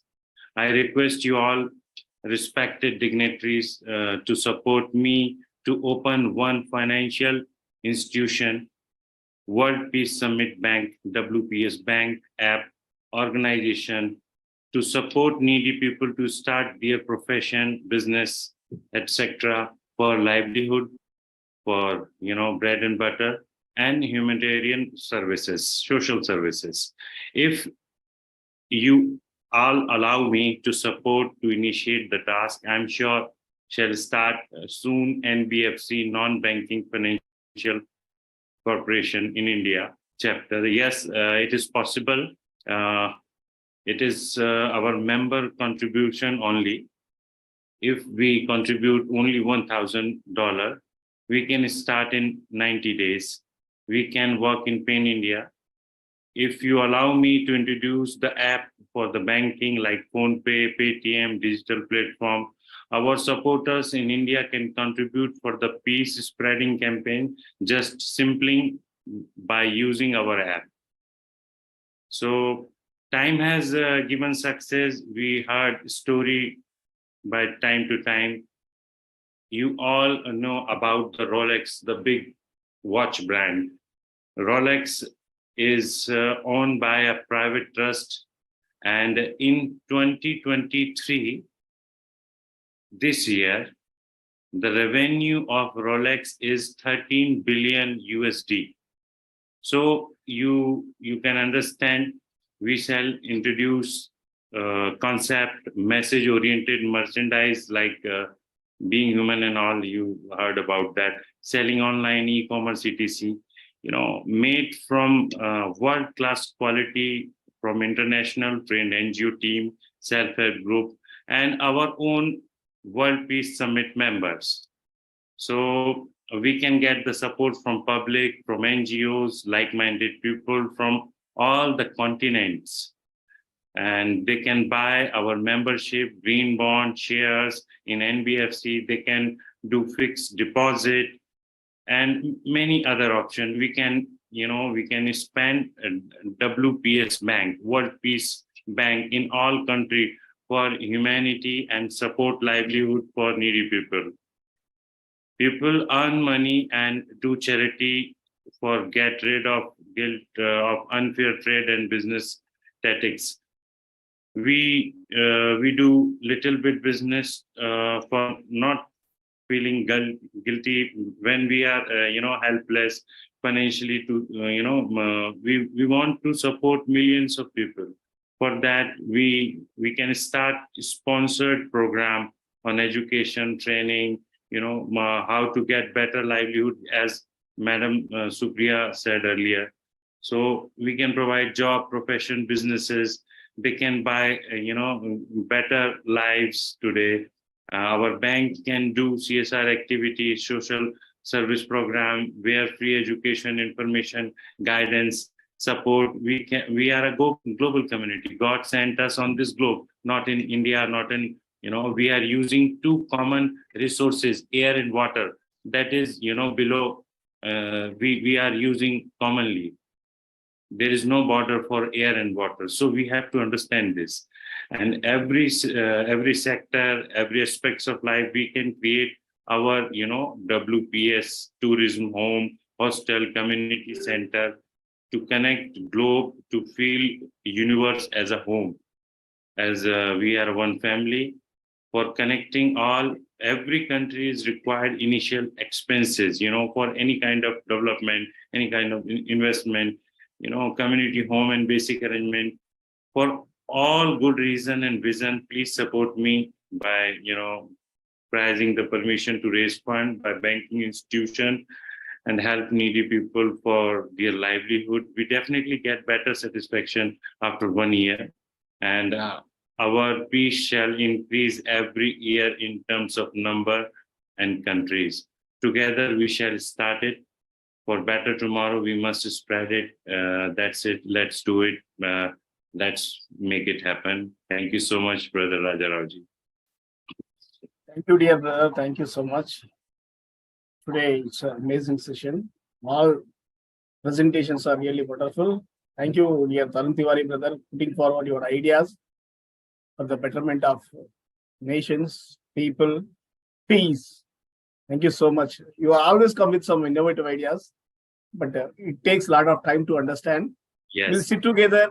We should plan, because whatever. As I'm director of World Peace Summit appointed by you. Yes. So yes. Really, brother. Really, we take it to forward, and we do good things for people, dear brother. You are the director, and you have got a great responsibility, because with great power comes great responsibility, with great responsibility, and you have everything to do. You do. I know that, brother. Thank you so much. And I thank all the keynote speakers, chief guests. Yes, really, today you have done a fabulous job. Really, I keep on working on many areas, but this is the one area which I ignored. That's a very sad thing. But after this summit, I am planning to concentrate on that area. Actually, I work for 3 months and I take rest for 3 months and keep on doing other things. I think that those things also benefit, but not immediately, but in future at some point, because whatever the things that I did in 2016, they are helping me now. So I think that whatever the things that I am doing in 2022 and 23, and there will be certainly a day in future, certainly that will come in, that will help us. But as a human being, our mindset is we want instant gratification. So that is also very important, because as we are facing crisis and expecting something in future. They may come or may not come, and having family, many responsibilities. So many questions will come. But anyway, without money, we can't do anything. That is for. So actually, we are planning many physical activities. But if you don't have funding, you can't do anything. So what's the reason if you have so many ideas when you don't have money or funding? So certainly that area should be focused. Okay. If you see, if nations are getting bettered or getting broken, that is because of youth. If youth have work, they have financial stability, then they are the nation's pillar.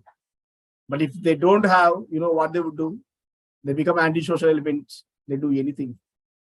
So it is our responsibility as their advanced generation. It is our responsibility to throw some light on the issues, get it to the notice of governments, and doing our best in eradicating all these bad incidents. So really, thank you, Excellencies. Thank you so much for doing a commendable job. I got inspired. Actually, me and Professor Dr. Vijay Kalli have been thinking that, sir, let's start it physically. I am announcing it. Let's start physically. That's what I'm saying. But I am getting terrified because I feel to play in safe zone because due to our constraints. But there are times when we have to take some decisions and move forward from those constraints and clutches and barriers. Because I tell people keep on break all the barriers. But when it comes to me, just think of the family and okay, let's be cool sometime. So that's what we think. But anyway, this year really we are planning on a bigger canvas. We are requesting governments, we are requesting intergovernmental organizations for the promotion of sustainable development goals at our level best, and by doing some international projects. Here we have 30 projects meetings, but in the last, somehow we didn't opt those projects. We don't know why, but after the completion of these World Peace Summit, nearly we had 30 meetings with some eminent organizations, but we couldn't choose one. We don't know the reasons. But anyway, this year we are thinking that let's move forward and do some good things for the society, because if we do good to the society, then it will come to our family. So in both way, we'll get better. Really, excellence is a fantastic job you have done. You have inspired, ignited many doing in that arena, work and economical growth. So now we have a beautiful session, second session. It's so speed and so energetic, so enthusiastic. Our excellent speakers are here. Thank you for patiently waiting. Actually, we said 9:30, but it has become 9:15. But anyway, it deserves. Thank you, Excellencies. Now I invite a senior professor, Professor Dr. Rashmi Gujarati, a campus director, rector, KC Group of Institutions. I invite Her Excellency to give her version of this SDG 8. Over to you, ma'am. I request once again, please do maintain time 5 to 7 minutes so that we can give time to others. Thank you, Excellency. Thank you very much for inviting me in this program, and I congratulations to you that your team is working very hard for the world peace. As we know that UN has took this agenda in 2015 and to be completed up to 2030. The SDG goals are there, and we know that there are 17 goals, and it is basically for sustainable development for our society.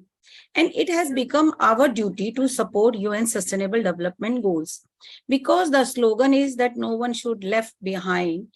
So today, our goal is SDG 8. It is related with decent work and economic development, because economic is a very important in each and every country. Without economic, no country can be developed. So what is the matter of the economic growth? What's the goal here? It is basically to promote the inclusive and sustainable economic growth, employment, and decent work to all. This is the important part, that we should give the work to all. If each and every one person is getting a work, it means that the economic is going to be growth, because the country GDP has been counted with a per capita income. And how the per capita income will be increased? Then if every person is getting employment, then the per capita income will increase, and with that the national income will be increase and GDP will be grow. Point is there that how we should help there. Why the poverty reduction is only possible through stable and well-paid jobs. Nearly 2.2 billion people lives below the poverty line, and it is around US dollar 1.90 poverty line. So it is a very important that we have to understand that how we can bring the people from the poverty line. How many people are unemployed, that we have to understand. According to the International Labour Organization, we can see that 5.6% of the global population were unemployed. And we can see that after the COVID, it was a big crisis for many people to find the job again back.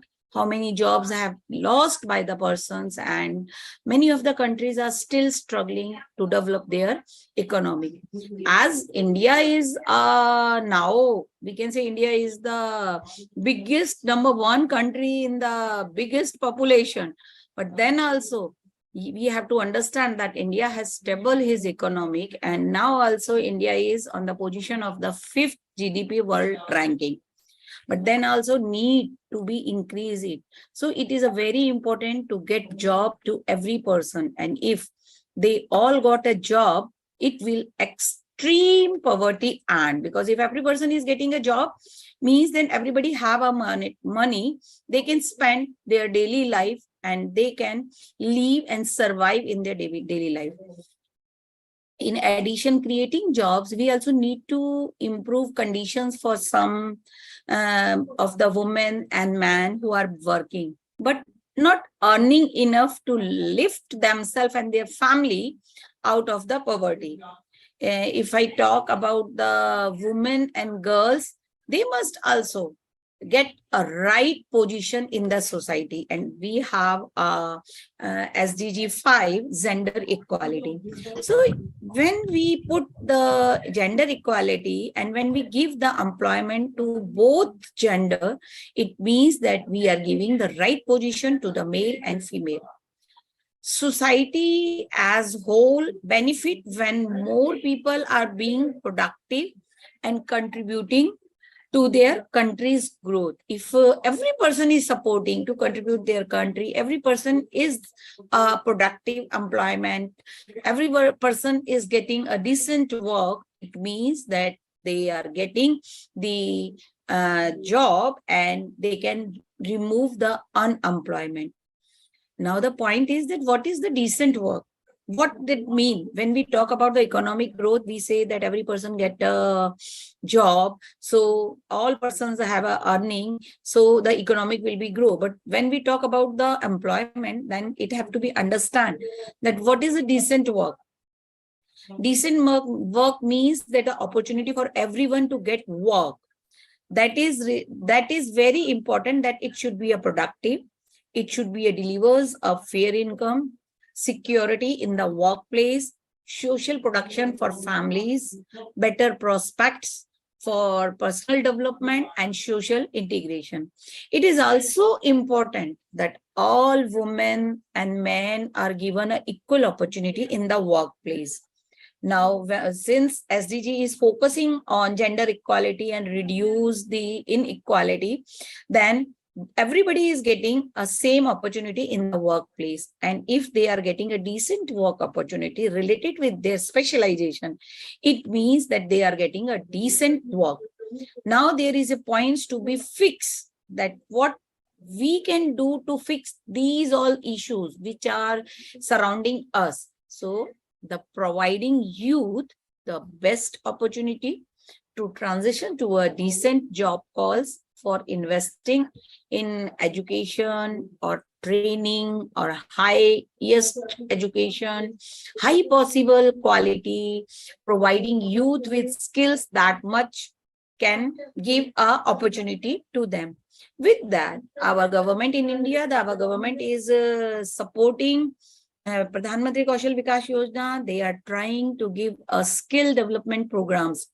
And the organizations are adopting and giving the opportunity to our students, our people from 18 to 35 age. If they are unemployed, they can develop themselves, their skills, in which area they have a specialization or in which area they have an interest.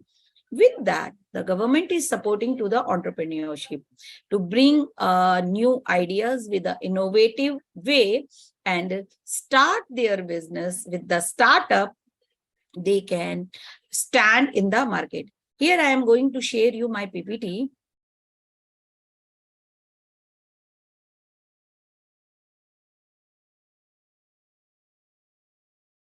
I cannot able to participate as a screen sharing. Please, can you allow me? Yes, please now.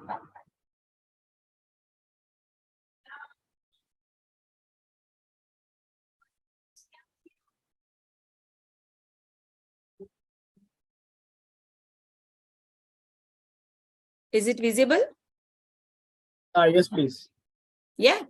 So when we are talking related with the economic development, it is very important that what the goal is giving, what it's to be promote for a sustainable economic growth and to give employment, decent work to all. So here are few points which I have selected related that the goal stand for a decent work and economic growth means that everyone should help everyone to achieve success in the economic growth. Now, the important point is what? When we say the agenda is that no one leave behind, everybody should get a good opportunity.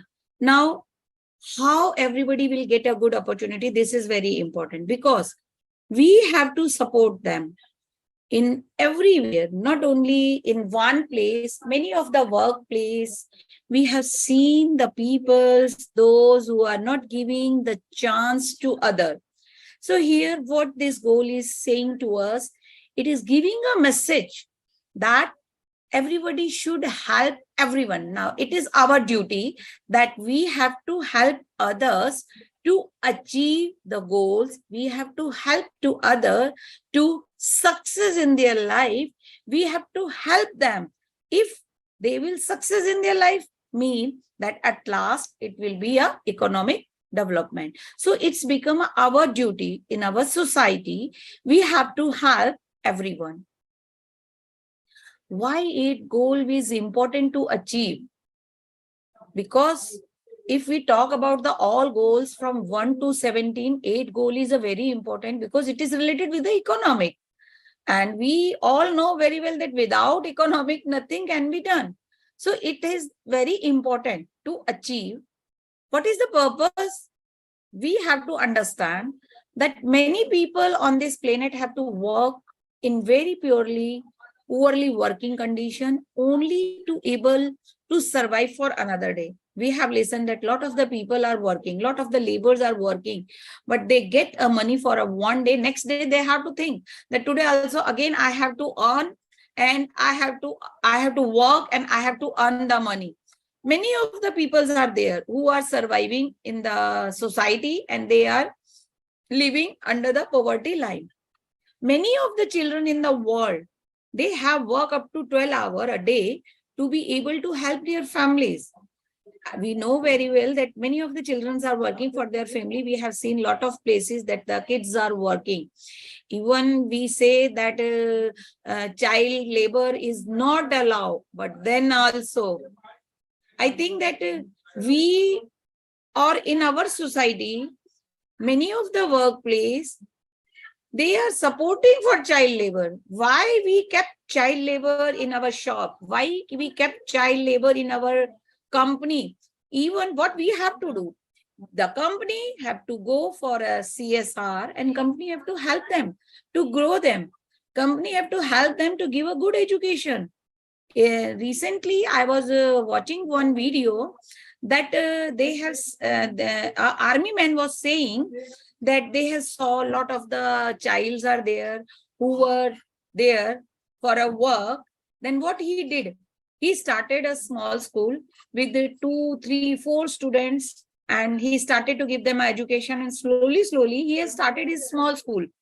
So I think that if we all, because last to last year in India, Prime Minister has given one message that everybody should adopt a one girl child to give a education. Means that if we are the largest Please, ma'am. country in the world, if we are fifth position in the world, means that we have to help to our country. If we support our society, if we support these kids, if we start to remove the child labor, if we start to support them in the education, means that we are going to change our country, we are going to change our society. That is a big goal, that is a big agenda of the SDG. Because I have seen a lot of the events were going on, we were focusing on the SDG goals, we talk about the, but always I think that what is the point, how we should support, how we will support to our society. The point is that we have to take initiatively. We have to come in front and we have to help. Is my PPT is visible? I'm Hello? requesting, please conclude it, ma'am. Okay, visible, please conclude it. Okay. So to help the people to walk in this condition, we need to give them a better life. This is a very important for us to help the society. And if each and every person are taking initiatively, because this our submit is specially to give a motivation to each and everyone that we should support our society, and by that we can spread the peace around the world. We will help in UN Sustainable Development Goals, which agenda has been took by UN 2030. With that, I give a big thanks to organizer who is organizing this event. And basically, I understand that their motive is to bring the world peace around the world. Thank you very much for organizing this big event. Thank you so much. Thank you. Really sorry, ma'am, because due to time constraints, because we have to conclude it by 10:30. But we soon will arrange some other program with people like you, and we'll make you some huge time. But this time, please excuse us due to time constraints. Now I invite Dr. Anjum Qureshi, ma'am. Manju ma'am also joined. We recognize her presence. Thank you, ma'am. Dr. Anjum Qureshi, ma'am, is a special person because we frequently see her as a moderator, anchor, chair to different programs. But I'm seeing it as a first time. Thank you, ma'am. Thank you so much. We think we are very fortunate to have your presence as a speaker because you are well known as moderator and chair. Now I invite Dr. Anjum Nazir Qureshi ji, Assistant Professor, Rajiv Gandhi College of Engineering, Research and Technology. Over to you, Excellency, for your presentation for 5 to 6 minutes. Thank you. Okay, thank you, Raja, sir, and it's a great pleasure for me for being on this platform. And speaking about SDG 8, and yes, of course, SDG 8, as we talked about the decent work and economic growth. Well, I was listening to the other speakers who joined earlier, and they have given a lot of input on this topic. Well, I would like to say, being from India, we know that 60% of the population still lives in the villages. So when we are talking about economic growth, so it is a time that we should concentrate on villages as well, especially the women and the girls, the young girls living around there. Because there are many villages in India where we don't have the facilities. The women still are not given so much of importance. In cities, in the urban areas, the situation has developed a lot. We are having better situation in cities, but in rural areas, we need to work. Well, in India, if we see for the last 2 decades for the women, especially for the women, there are groups which are called as a self-help group, which have been working together, and which the women come together and they work. But they are also having a lot of schemes. But these women, because they are not so well educated, they are unaware of the here you see the SDGs, because this conference has been discussing the SDGs, the last 7 SDGs, and we even have promoted this. If you see, all these SDGs are interrelated. They can't work.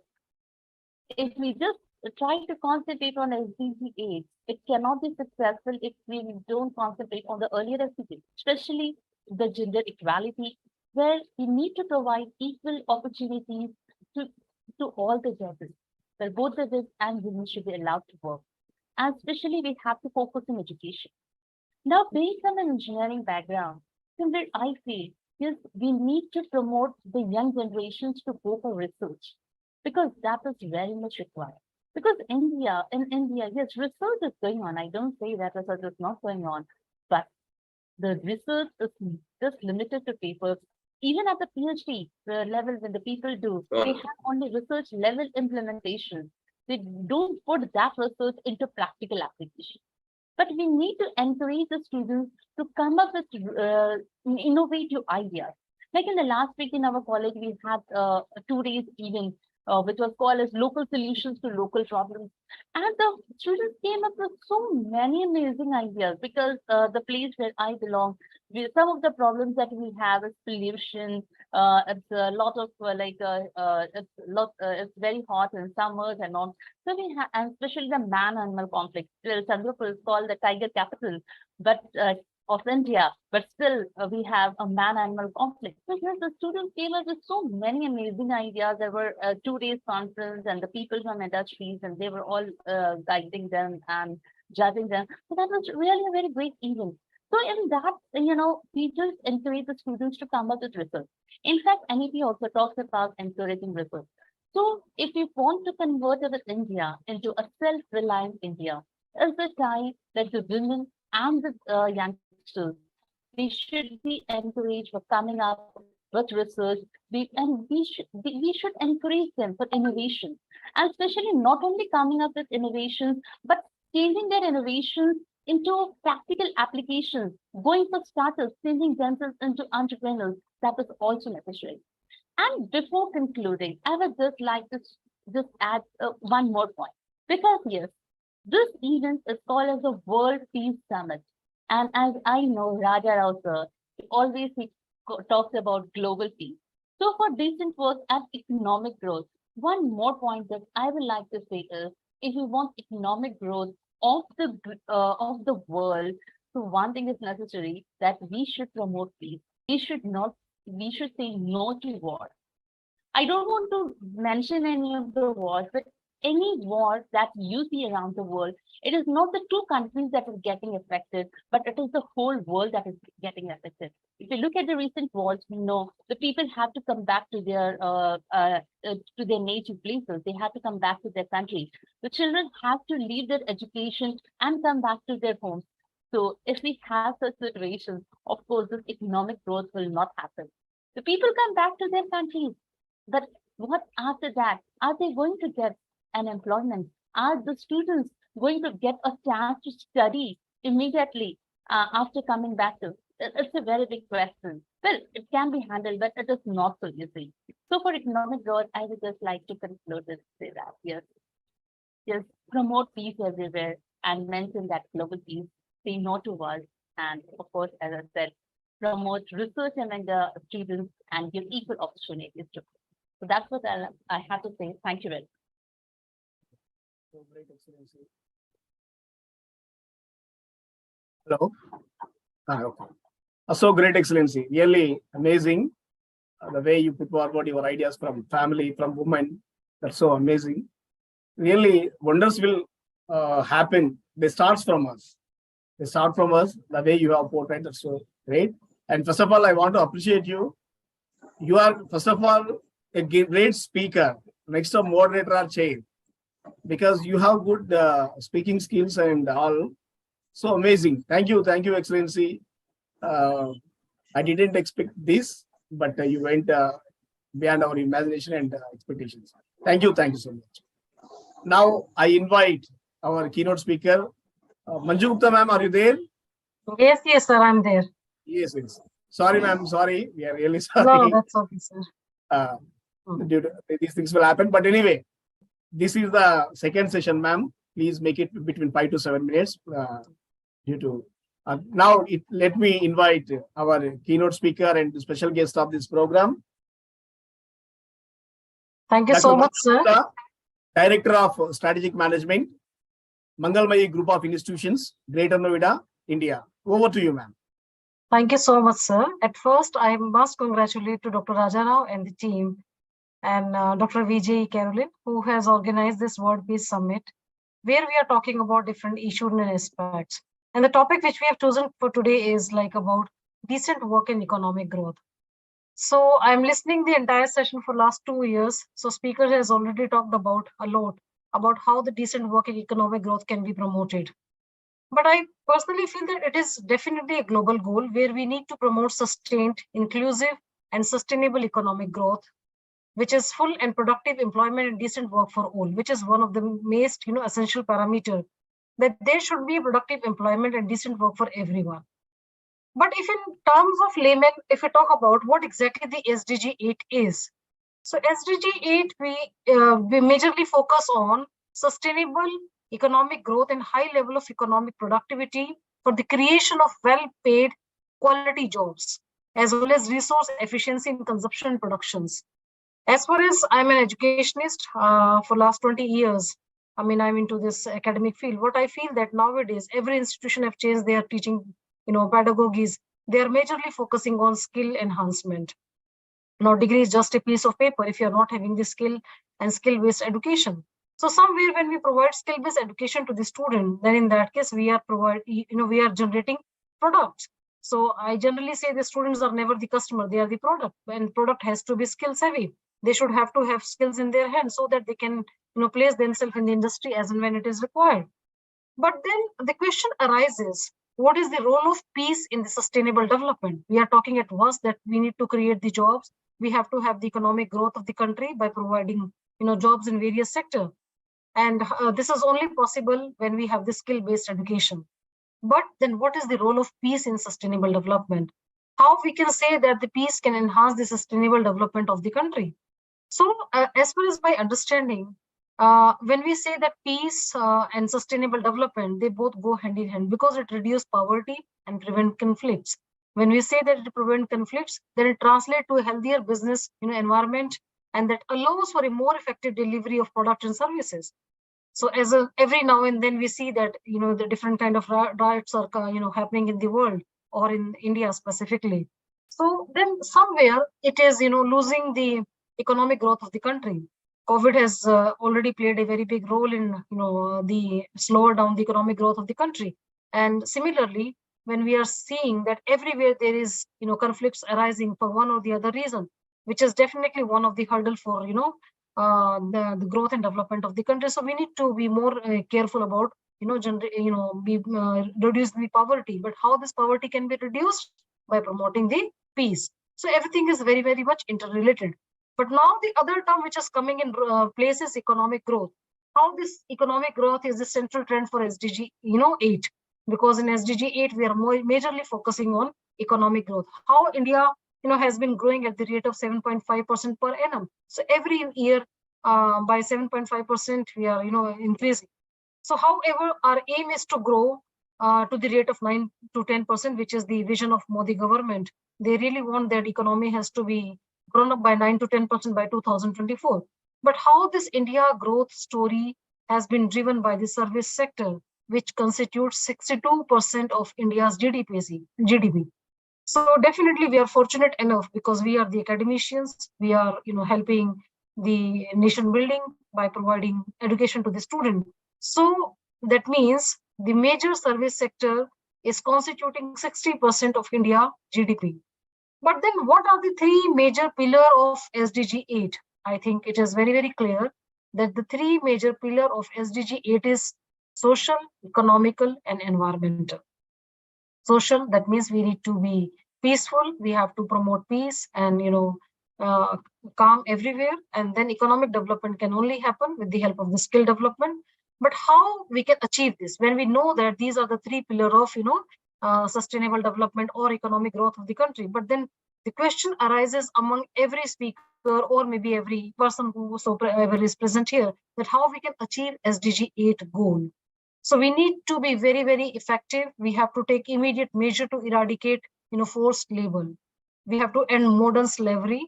We have to, reduce human trafficking and secure the prohibition and elimination of the worst form of child labor, including recruitment and use of child soldiers.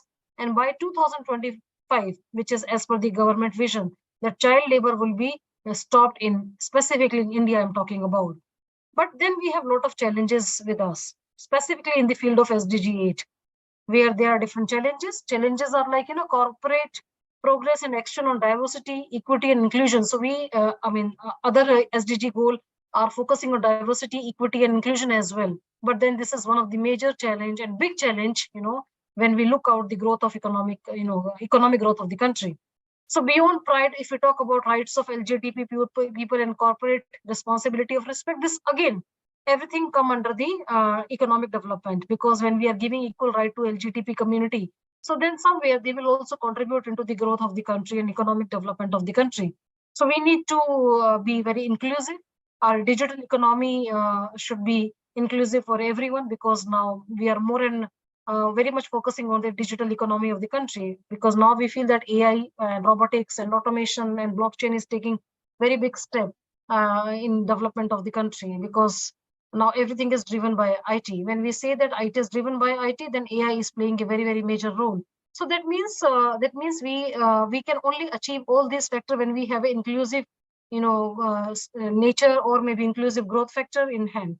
But then how these, economic development can happen, because there are 8 specific goals for economic development. We call it efficiency, equity, economic freedom, full employment, economic growth, security, and sustainability.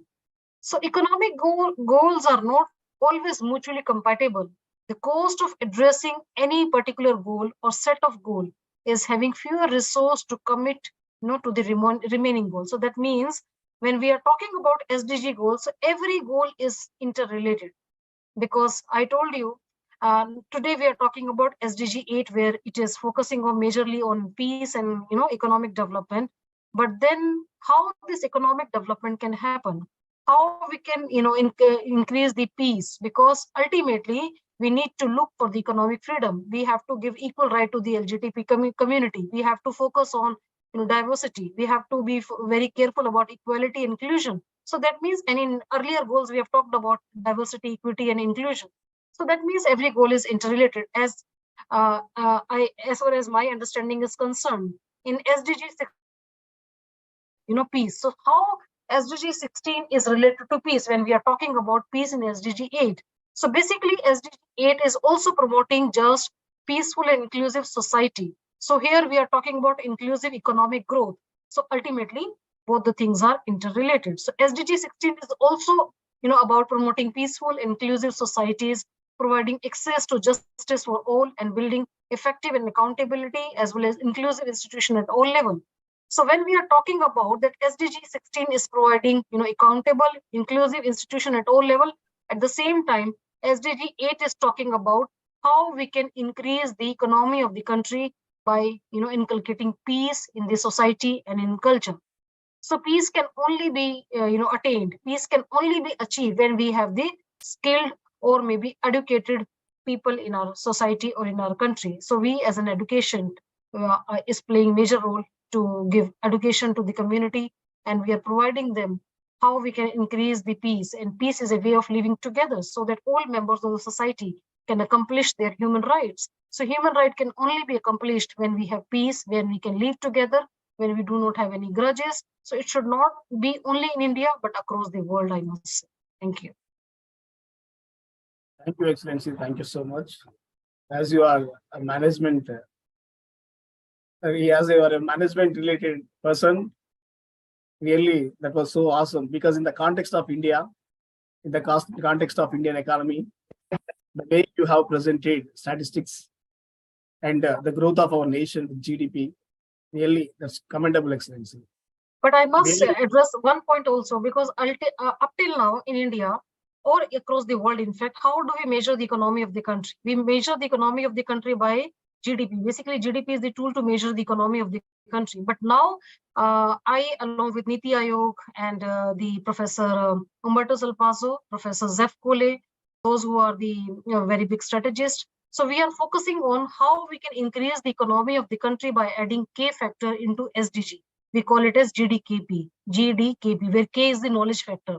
So we need to address, we have to inculcate knowledge into every aspect of the society, where we can increase the knowledge factor. Knowledge can be, achieved by any of the skills. So in that way, we can increase the economy of the country. And same way we are talking about in SDG 8, where we are, talking about how this economic development can happen by providing knowledge and enhancement and skill education majorly. Thank you, Excellency. That's so amazing and wonderful. Thank you for your wonderful presentation, and thank you for your wonderful presence. Thank you so much. Thank you. Now I invite Dr. Poonam Goti, who is the principal of Chitra Group of Institutions. Over to you, Excellency. Dr. Poonam Goti, ma'am.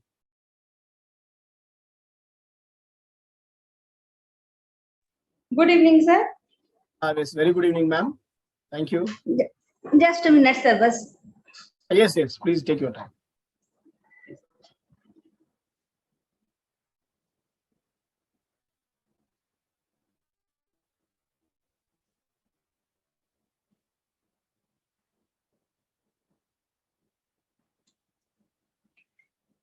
Yes, sir. I am very grateful to giving me this opportunity to present my view in front of you all. First, what is SDG 8? SDG 8 is about recent work of economic growth and is one of the 70 sustainable development goals which were established by United Nations General Assembly in 2015. Main goal of SDG 8 recognizes the importance of sustained economic growth and high level of economic productivity for the creation of well-paid quality jobs as well as resources efficiency in consumption and production.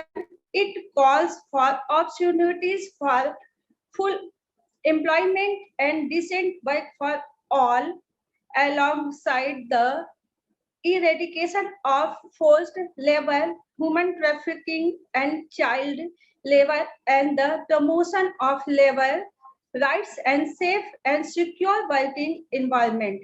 Main target of its SDG 8 are: first, in least development countries, the gross domestic product growth should be 7% per annum. Second, achieve high levels of economic productivity through technological upgrading and innovation.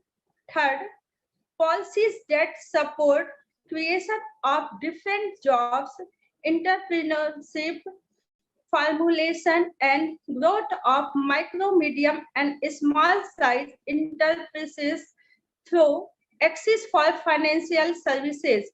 Improve progressively by 2030 that we increases efficiently in consumption and production of goods and help in decouples economic growth from environmental degradation.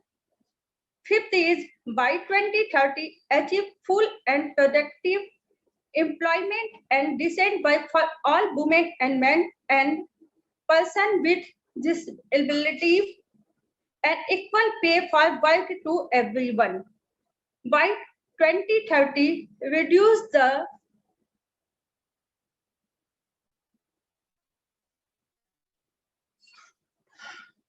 by 2030, reduce the proportion of youth not engaged in employment education by training. The next one is to end modern slavery and human trafficking, and by 2025 and child labor in all its form.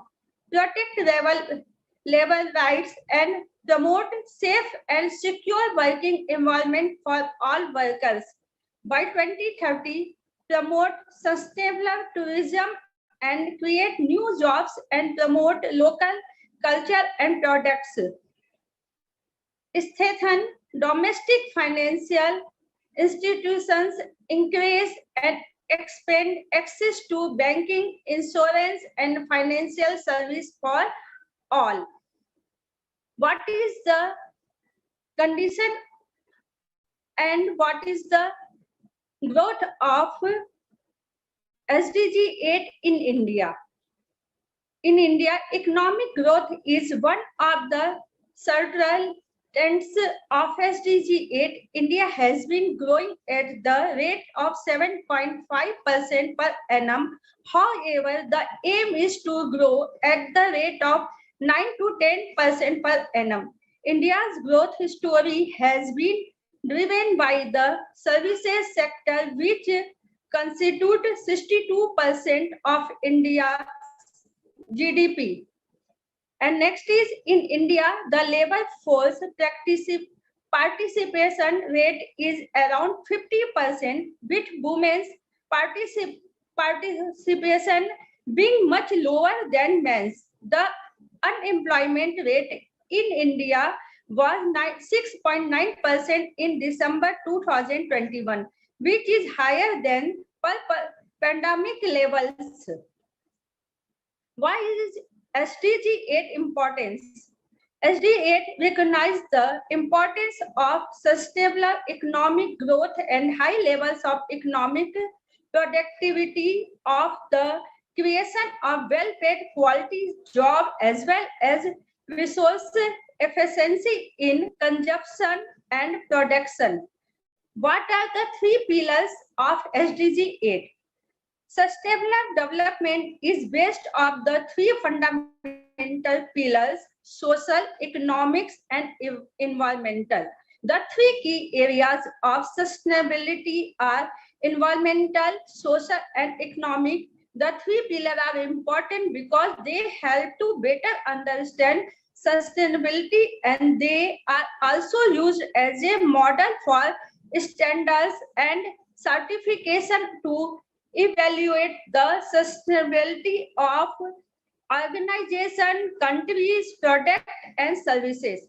What are the challenges in India to achieve SDG 8? Generating employment opportunities, robust empowerment of the informal workers, and bridging the gender gap in earnings are areas that require immediate attention to achieve its SDG 8 in India. How to achieve SDG 8? Take immediate and effective measure to indicate forced labor and modern slavery and human trafficking, and secure the prohibition and elimination of the worst form of child labor, including recruitment and use of child soldiers, and by 2025 end child labor in all its forms. What is the role of peace in sustainable development? Promoting peace and sustainable development reduce poverty and prevent conflict, translating to a healthier business environment that allow for a more effective delivery of product and services. Thank you so much, sir and Thank ma'am. you, Excellency. Today we have a last presentation from Steffi Santana Mary, an assistant professor from Bangalore. Over to you, Excellency. Thank you so much, sir. Good evening, all. I hope I'm audible and everyone is doing good. Yes, perfect, perfect. Yeah. So, see, everybody was talking about SDG 8, and I want to focus on two important targets. So, SDG 8, target 8.5 and 8.6. So, that will be the address of today from my speech. So focusing on equality and discrimination, as of today, we are zooming into SDG 8, which has more of like economic growth and decent work. We have to admit that this SDG goal is complex. But then in a very substantiate level, I also find this inclusion of SDG 8 for the development in 2030 agenda uh, it's more fundamental premise, and the sustainability which of course comes out of this SDG 8 provides balance, and it kind of gives a status. So on the whole, it is really about rethinking what we give to the economic opportunities, what we give into the individuals that are going to maybe have an exploration of what they are going to do. Apart from that, to give a present view, hundreds of people suffer from discrimination in the workplace. It This not only violates the basic human rights, but it kind of has a wilder or social economic consequences as well. Discrimination, it's like it gives in more or it wastes more human talent. There is no economic progress if we go on to discriminate someone at a workplace, or this actually accentuates social tension, or it brings out inequalities. So that will be the main focus of my speech today. Apart from that, combating these kind of discrimination is an essential part of promoting the decent work that this SDG goal is going to offer. And see, as we talk about SDG 8, there are like targets and goals. My speech is mostly on the targets. And SDG 8 is made up of 10 targets. And this doesn't mean that we have to implement every target into like the present day scenarios, but we can go one by one. See, first, our goal is to have equal opportunities to everyone, irrespective of what gender they are. Even if they are maybe people with disabilities, we have to consider them. So target 8.5 by 2030, the main target is to achieve full and productive employment, apart from adding to decent work along with men, women, and mostly young people in the line, and maybe say people with disabilities in the pipeline as well. And moving on to these profound concepts, the measures have to be out of hourly basis. See, maybe say the average salary between male and female in a heterogeneous group might be different, but then if we go on to treat everyone equal, we can give in more progress. So unemployment rates, they are higher for women more than men in most of the countries, and also it is equal to it equates to young people who are aged between like 15 to 24. So a pandemic, of course, has a major hit, and because of the COVID, the global employment rate has gone down to 6.5%, and after the pandemic it was only 1.4 that got up, and the worldwide it has increased more of like unemployment. So youth and women, when compared to men, are mostly the hard hit. And to give a correct stats, it is like 8.7%, and see, when we compare to 2020 and 2023, it is like 5% less when compared to unemployment. So disabled people in this case have more disproportionate like unemployment rates on the whole. And I would say in 2014 it is more of 35%, but then it has gone down. But after the pandemic, it has gone up. So the target of 8.5, SDG goal 8.5 is equal opportunity to everyone, irrespective of what gender they are, irrespective of maybe say disabled people as well. So equal opportunity is what it is talking about. And to give more information on 8.6, see, youth in an unemployment state, even though if they're educated, there is no progress, there is no economic development. And I agree with most of the keynote speakers. But if you can follow your education to promote something that can contribute to the economic growth of society, is that is what we go on to have, to think a better future. See, after pandemic, many of my friends, they have started like entrepreneurship, and maybe a small startup can also contribute. So that is what we are looking into.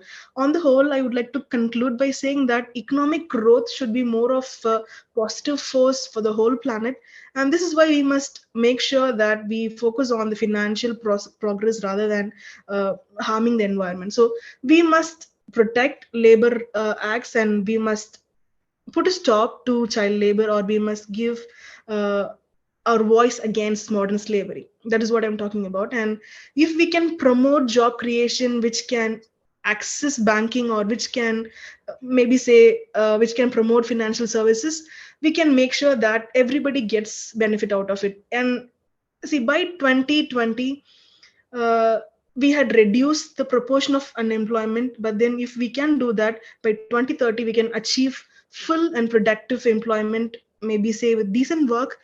That is what the SDG goal stands for. So, which includes men, women, disregard of gender, which is more of inclusive in nature, with equal pay and equal values. So thank you so much for the opportunity. Thank you. Thank you, Excellency. Thank you so much. Maybe say you are a good lecturer, good assistant professor. The way you are presenting, treating us as your students, really the flow, the choice of words, everything. Maybe say you are talking about physically challenged people. So great. You are kind in heart. That's why you try to cover many dimensions to this speech. Especially you are the blessed one first, because you have good knowledge about financial matters. So your family will be blessed first. Then with you, your society will be blessed, and overall nation and globe. Thank you. You have a good scope to do many things as you are young in age. Wish you all the best. And thank you for your beautiful presentation. Thank you, sir. Steffi ma'am's speech is not the last speech, because we have one beautiful, the woman with the crown.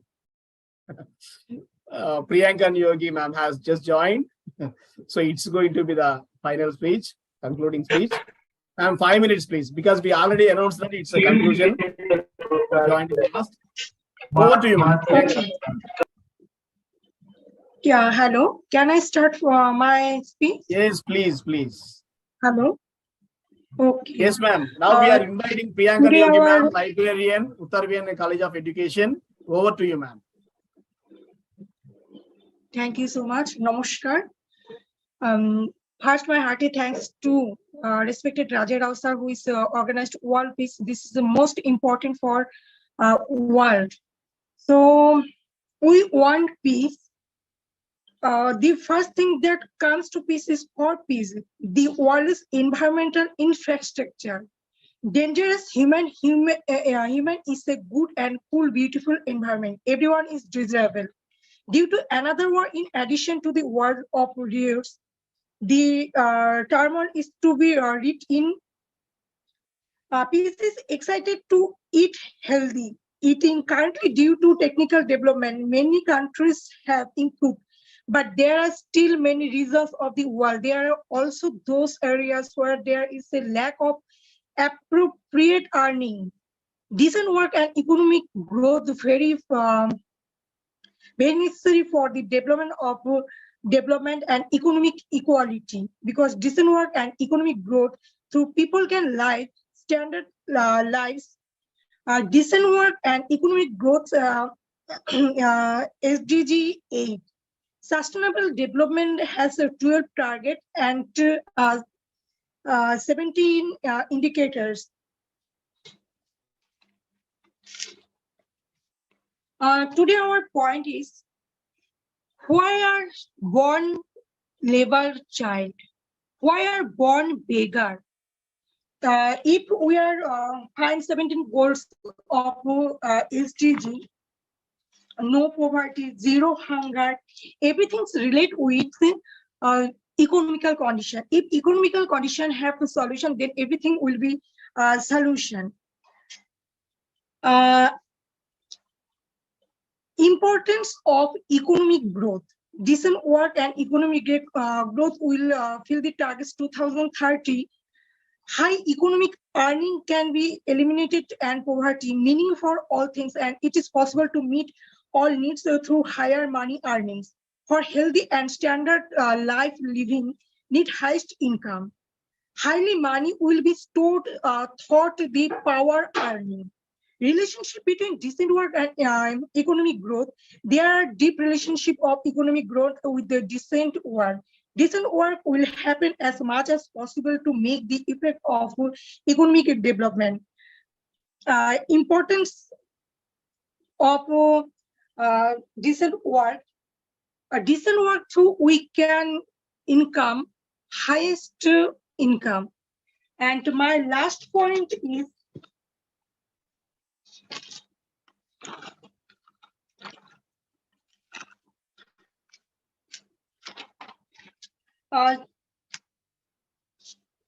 step of economical development. One first step is target fulfill or of SDG 2030, and free training and workshop can arrange for those people who are economical backward classes.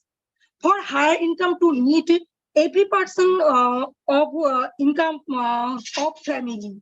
Need few syllabus for school and colleges about decent work and economical growth. Trade business is another source of highest income. Import and export business have same. For women and men, income is mandatory. We have many options for economical development and economical growth. Just choose current way and apply it. Thank you so much. Excellency, thank you so much. That's a beautiful and a beautiful presentation, a beautiful conclusion to the program.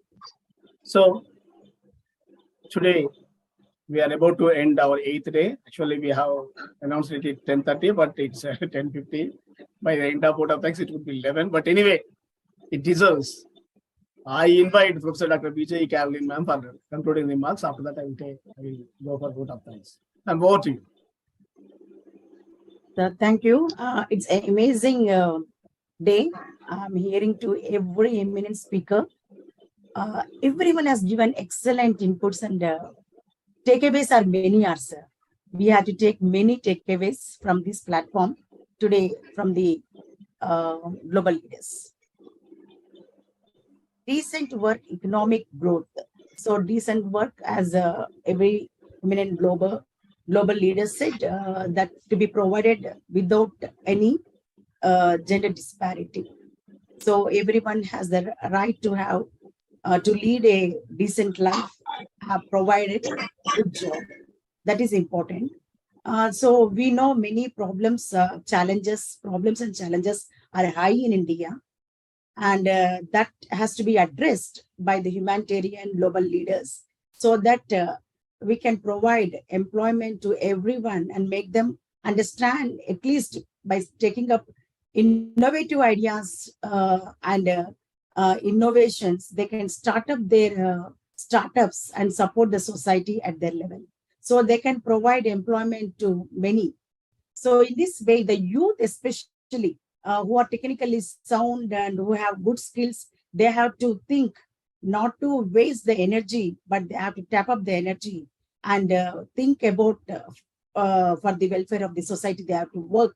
That is main important thing we have to focus. So I request all the global leaders, educators, and everyone, social activists, to take up many awareness programs, not to depend on government for jobs. It's very difficult to have jobs from government, but we have to see that develop our own organization which support many to provide employment. So skill development is also very important.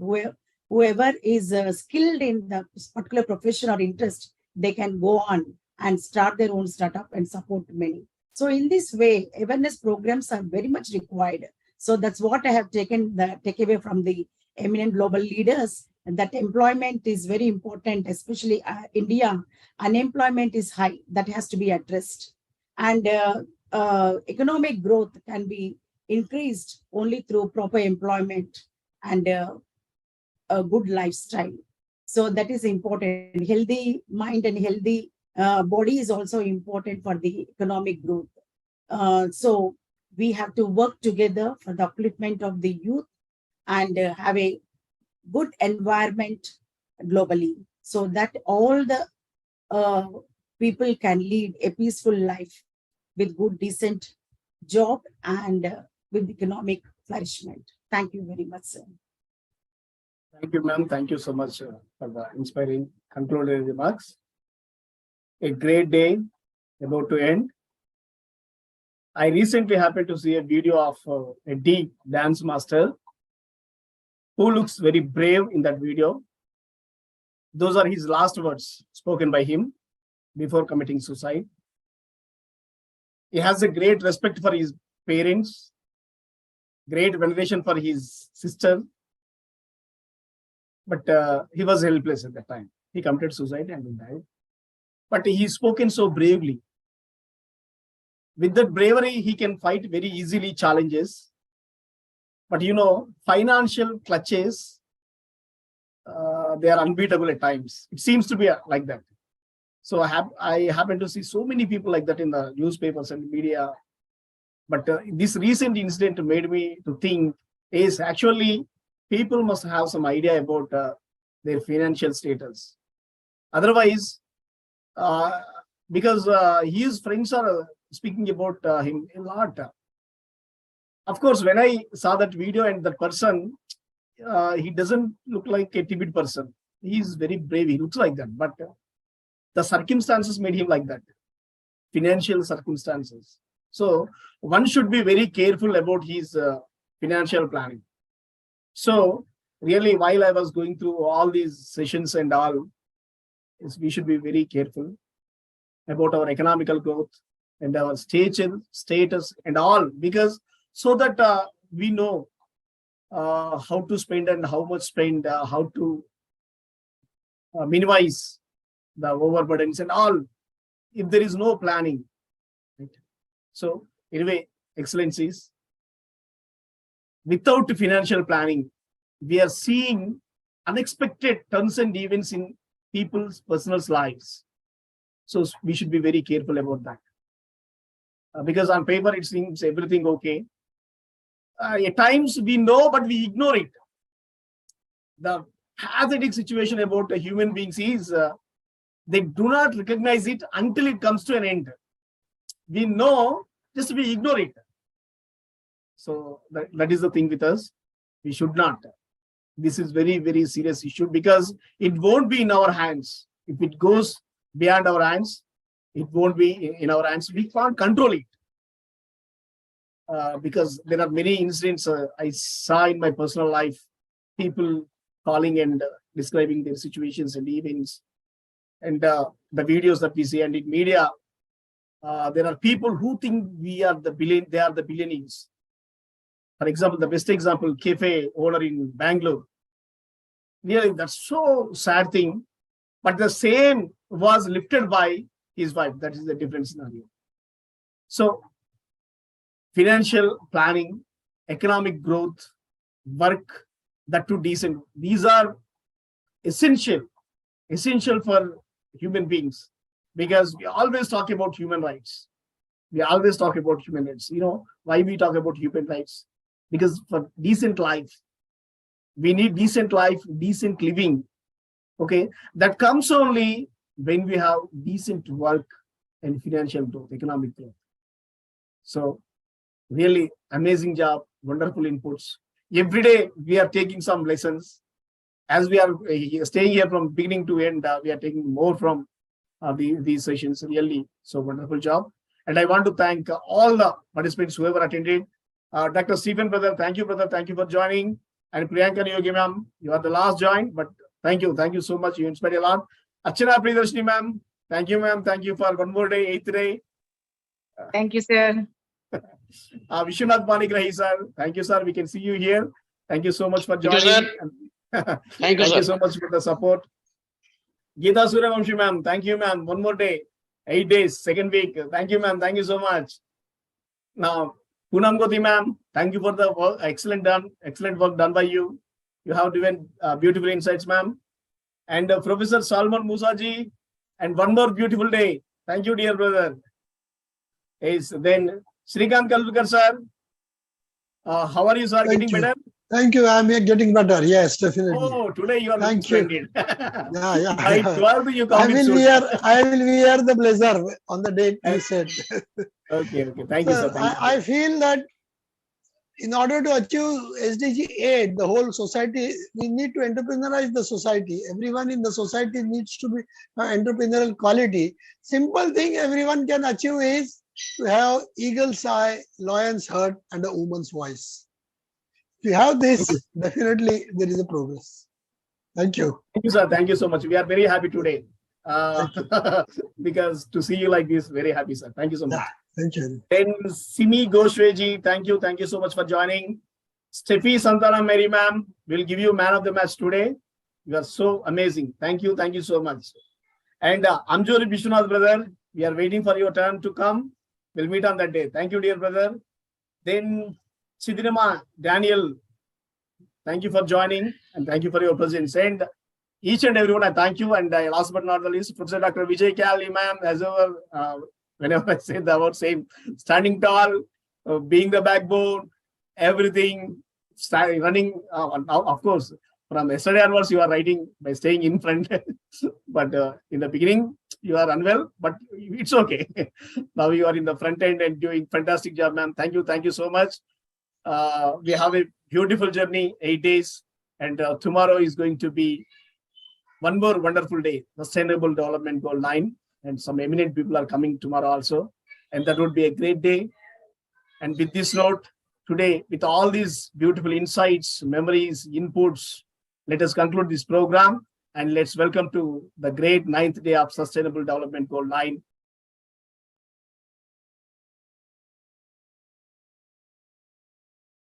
Greetings, all excellencies. A beautiful day. We are into 8th day of our World Peace Summit. Yesterday, there was a great session on SDG 7. Today, we have eminent excellencies who are going to enlighten us on SDG 8. Because for us, SDG 8 is very powerful because it talks about work, it talks about financial growth. So these are the two things which are interlinked with the society and to us because they define us.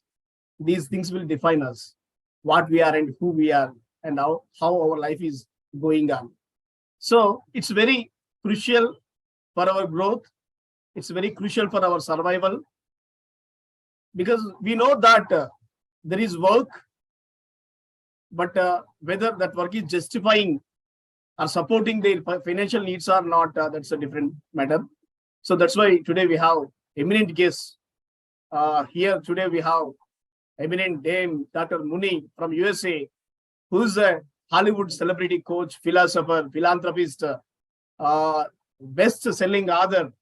All the way she joined from USA, having her excellent presence here. It's so great.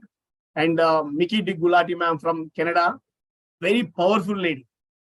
The way she runs her organizations in Canada, really it's commendable.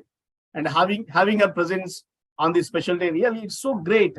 And all the keynote speakers, all the panel speakers who are going to present today on this SDG 8, they are going to leave a mark. They're going to leave their mark on this topic. And we'll end with a beautiful insights on this special day. So once again, a beautiful day, a successful day in World Peace Summit. So with this note, I want to welcome you all onto the beautiful 8th day of World Peace Summit 2023 with the theme SDG 8. I request Professor Dr. Vijay Kali ma'am to share a few words about the organization that we are running, Vishwa Humanity United International Royal Council, as Managing Director of our company. Over to you, ma'am. Thank you very much, sir. Good evening, good afternoon, good morning, and it is reaching to midnight also. I welcome all the excellencies globally. Global leaders who join us to enlighten us with their knowledge, with their experience. Especially the topic inspires everyone, which is very much required for the flourishment of life. I'm Dr. Caroline from India, Managing Director of Vishwa Humanity United International Royal Council.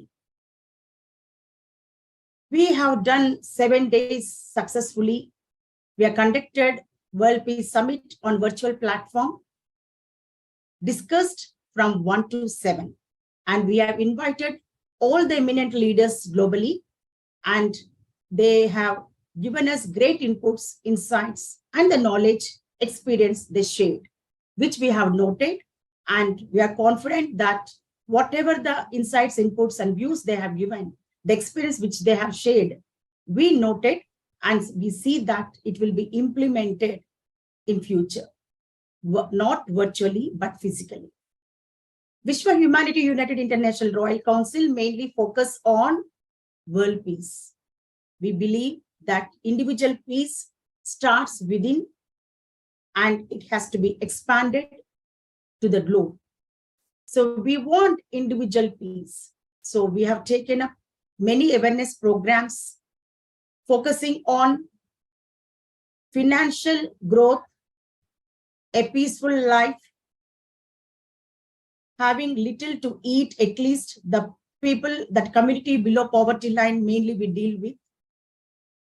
Every day they face a lot of challenges. We encourage, we motivate. So such kind of awareness programs, as I'm a counseling psychologist, I have done many programs for the underprivileged community. We, Vishwa Humanity United International Royal Council, focus on Sustainable Development Goals 1 to 17 at our level.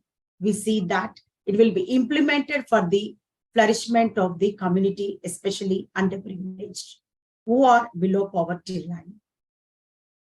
We have 2 organizations under the umbrella of Vishwa Humanity United International Royal Council. One is Telangana Kala Parishad, mainly focus on cultural diversity. We believe cultural diversity in unity, as especially India, we have multi-cultures and great heritage. We want to expand the knowledge of Indian culture and its style of living to the total world. We want to showcase through our programs. So Telangana Kala Parishad has conducted many physical programs, especially exchanging the cultural diversity. We invited different states of India, and we have conducted physical programs bringing about the importance of cultural diversity in unity. As well as we Indians mainly depend on agriculture, and farmers are main support. When the farmers are facing problem during COVID time, and many of the farmers lost their lives because of the financial insufficiency, as the seeds for price are high and they cannot afford and they cannot support the family, many committed suicide. At that time, Telangana Kala Parishad supported the farmers and shown the solidarity. And during COVID time, the migrant workers face a lot of problem moving to their native places, and it's very difficult even to find proper transport. And the problems, the burning problems which they are facing, that is taken to the notice of the government, and government has taken immediate step to support the migrant workers. The Life Foundation especially, which is run by me, we focus mainly on the underprivileged. We have adopted 55 acres of slums, and we have seen that the slum children, especially girls and boys, have good education. We are trying our best level to impart quality education for the underprivileged children. We have set up study centers in the evening times. We run from 5:30 to 8:30. You may ask why it is in the evening. So daytime, they will be moving to different schools, private schools, government, whatever, wherever they are interested. But evening time is only a problematic in the slums as it is filled with filthy environment and people with drug addicted. And the evening time, we are noticed in the year 2019 and 20, 2 rapes cases are came into the limelight. One is known to the social media and the other was protected without knowing to the social media because the family will be affected and known to the public, which they do not want. That kind of environment, you can understand, 6 years, 8 years, girls have been raped in the slum by the rapist. And evening when I moved to the slum, I noticed many were drunk and straight. And through the ladies of the family came to know they were much addicted to the drugs. So because of the rape cases and all, I felt that girls and boys need to be protected. So I felt that only the study centers can protect them. So we have set up study centers in the slums. We started with 1 and moved to the 4th one. And 30 students we started initially and in the year 2020. And now it is moved to almost the strength has been increased, hiked to 150 students. And earlier we can, not even single child was 10th class, but now 6 children wrote 10th class exams in Telangana state. So in this way, we are empowering the girl children and boys children. And whoever visit our study center, they will be more happy seeing our lovely children who are much matured. And as a counseling psychologist, I have conducted many awareness programs, even for the younger children, how to protect themselves from the rapist. And they know now what is bad touch, good touch, what is a call, how they invite. They knew very well and they protect themselves. So such kind of awareness programs we have conducted for the younger children, as well parents, how to take care of their family. And women need to be empowered. We have set up tailoring center. And now just within the span of 3 years, 30 women have trained up and they started their own tailoring center, supporting their family financially. During COVID time, they lost their jobs as their daily wage laborers and do not have proper work during COVID time. And servant maids are there in that environment that is in the slums. And we supported them providing provisions, commodities, saris, quilts, etc., etc. In this way, the Life Foundation has done great service to the underprivileged. What we set on the Zoom platform that we implemented physically. And we can say that many more activities and programs we are going to take up physically, and that will be implemented seriously for the underprivileged, for their upliftment. We want underprivileged to be protected and empowered. So that is our motto. So the Vishwa Humanity United International Royal Council focus mainly on poverty and education, along with the other sustainable development goals. And the government of India visited our office in Hyderabad, noted all the works we have done physically, and they are going to, they have expressed that they're going to support us in a near future. We are expecting good projects from the government of India, and we are going to take up with the collaboration that is from the international organization collaboration. We are going to take up the projects and implement effectively and efficiently for the upliftment of the underprivileged. So we, Vishwa Humanity United International Royal Council, are working seriously for the flourishment of the underprivileged and to attain peace in the society that will be expanded from family to the society, then to the nation globally. We want to attain peace globally, where women and children will be mainly facing problem during war conflicts, and financial economic growth also will be declined. And we want to see that the graph will be increased with our works at our level. Thank you very much for giving this opportunity. Thank you, ma'am. Thank you so much for the beautiful interpretation of the services done by Vishwa Humanity United International Royal Council, Telangana Kala Parishad, and Life Foundation These three are one under the Royal Council banner. Really a beautiful services that are being done. Thank you, ma'am. Thank you so much for beautiful description of this works and services. Now we are going to start the day formally. As ma'am said, really we are expecting the great person of our nation, Honorable Home Minister's endorsement by the 18th of this summit. Already we have received so many endorsement nationally and internationally. Not only endorsement from Honorable Home Minister, we are planning to meet Home Minister, Prime Minister and President of India as soon as possible. Actually, earlier some inquiries were made and we got clearance, but by the time we meet, due to some pandemic or some other issues, they were getting postponed. We are expecting after this pandemic, certainly we do get what the appointments and we meet, we are thinking so. And we wanted to represent the first thing and we wanted to promote sustainable development goals. This is what we take into the consideration of Government of India. Hope it can be done soon. Thank you, man. Thank you so much. Now we start the program officially. We have all our dignitaries having Her Excellency Dr. Muni here. We are feeling so happy. And my dear brother, Dr. Tarun Tiwari, Mr. Tarun Tiwari has joined. He is a philanthropist, philosopher, JHO Foundation founder and president. He is a producer. He has been doing lots of work for the welfare of society. So today he is going to run the show because he is chairing the program.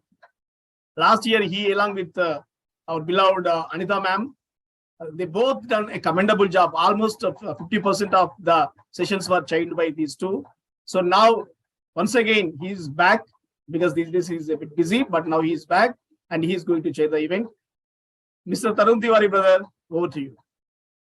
Thank you. Thank you so much, Honorable Dr. Rao ji, my brother, for your love, support, and faith on me. First of all, I would like to congratulate and I want to thank all the change makers available here, especially all dignitary chief guest, Madam Mori and Madam Mickey.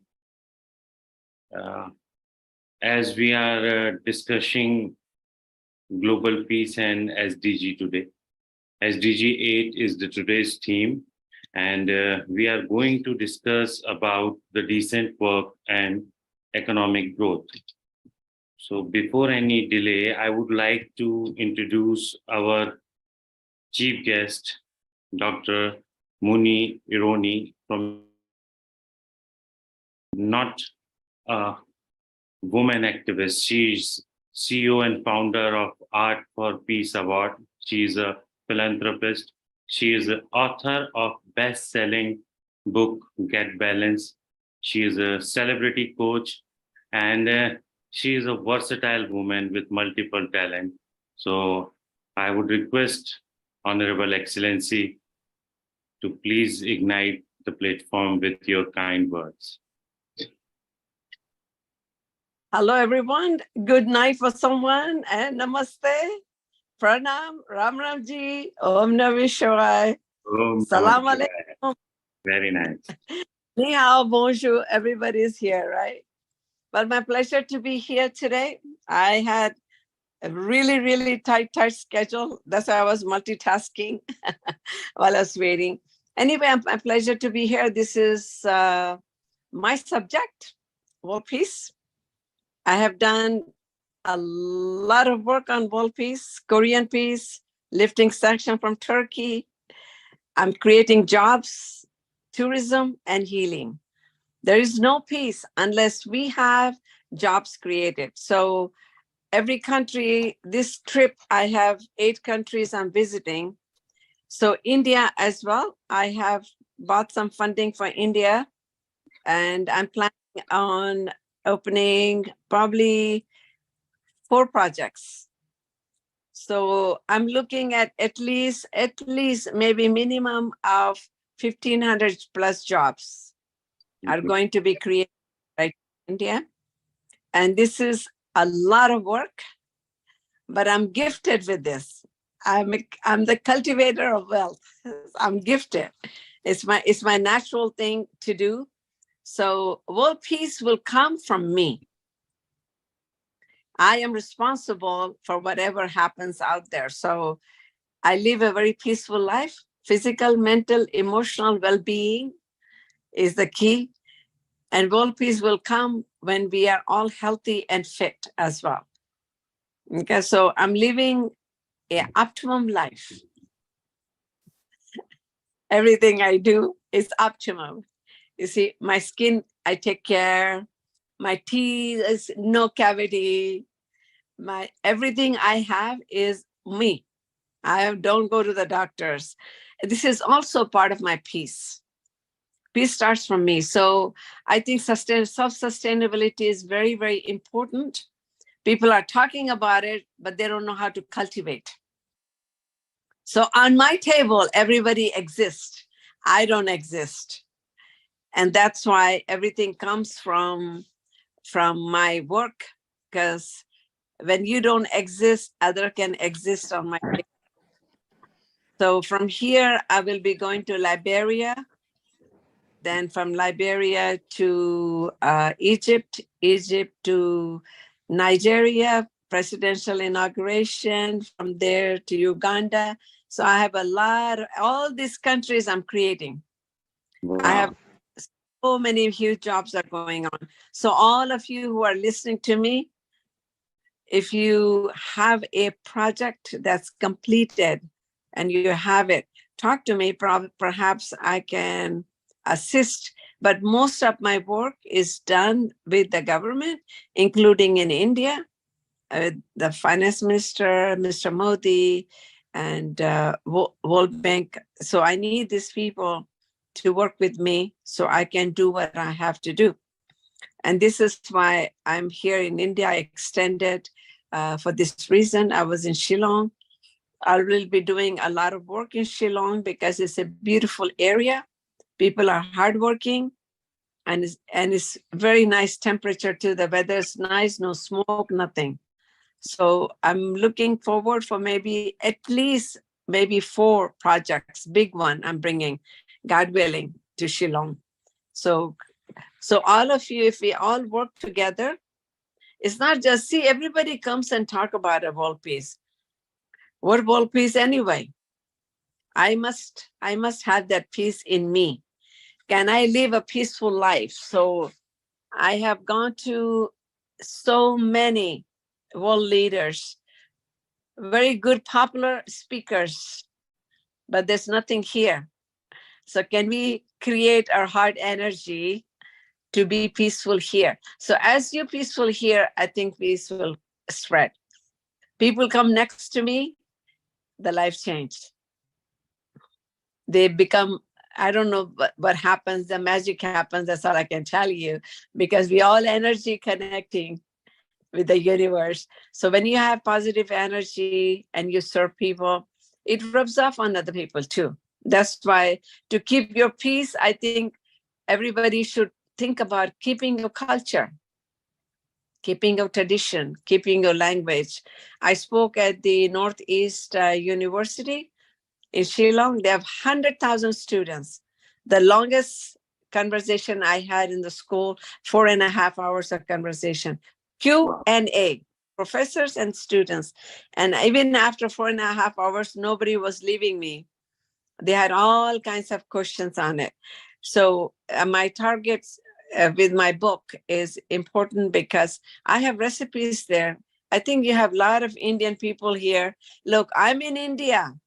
I cannot find vegetable. How do you like that? Everything is fried. That's why people are having serious health issues here. So I think for world peace is very important. We have a whole campaign on food, how to prepare food. They don't know how to eat food. So in my book, I have put together, even your biryani I made is better than your biryani, because everything is fried. They don't know what they're eating. So they're getting their calories from fried food. You see, this is, you cannot eat this food every day. I'm having hell of a time. So I'm making my smoothie. That's why I have this sweet here.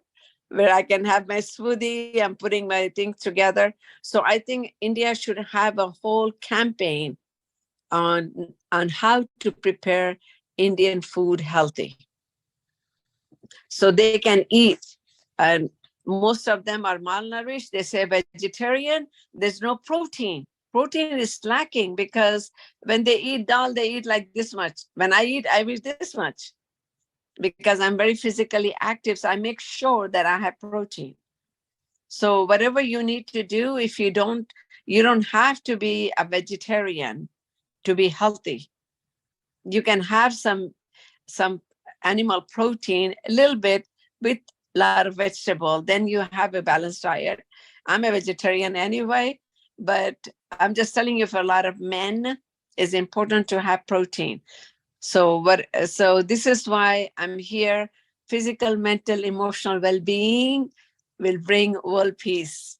So I have impacted thousands and thousands of youth around the world with my living, or how I live. I'm not preaching. So you guys can visit Art for Peace Award, ART, number 4, Peace Awards YouTube channel. I put together almost 70, 80 videos. I have a lot of stuff, what I eat, what I do. So I think world peace will not come unless we all accept diversity. Diversity is a big issue in around the world. People have everybody pushing to convert them into their own faith, except one. The Jewish people say, please don't convert. Don't convert into our religion. But it's very important, leave them alone and let them be who they are. You see, you go to Dubai, you see 400 some languages are spoken. You can practice whatever faith you want. This is called democracy. You can push people to become like you. It will be so boring. You imagine the whole India become Hindu. All the India. They're still going to be fighting. What kind of Hindu? You're this Hindu, you're this Hindu, you're this Hindu. They're still going to be fighting. So diversity, there's no end to diversity. You go in the park, you see different flowers. It looks more beautiful because diversity is created by the universe already. The Almighty already have created diversity. So can we accept who you are and just love you who you are? Can we do that? So I want you to reach out to your neighbor and say, my heart to your heart, love and peace, and we are one. Thank you so much for having me. Wow. Beautiful, madam. Thank you, Excellency. Thank you so much. Last year, we had a meeting about projects and all, but due to our commitments and your commitments, they were not fulfilled. But anyway, this time we met, and really we are honored, Excellency. Whenever you are in India, you message us where you are. It's Hyderabad, Telangana is far away from Delhi. But anyway, there will be a day when we meet very soon. Surely we collaborate and we work together on some platforms. So Professor Dr. Vijay Carol, ma'am, over to you about the feedback of Her Excellency. Yeah. Delighted, ma'am. The words are so inspiring. Every word is heart-touching. It's very important. Yes, the creation itself spoke about the diversity. It's very important. So cultural diversity and living diversity, the living organisms we find different in nature. So diversity is very important to lead a prosperous life.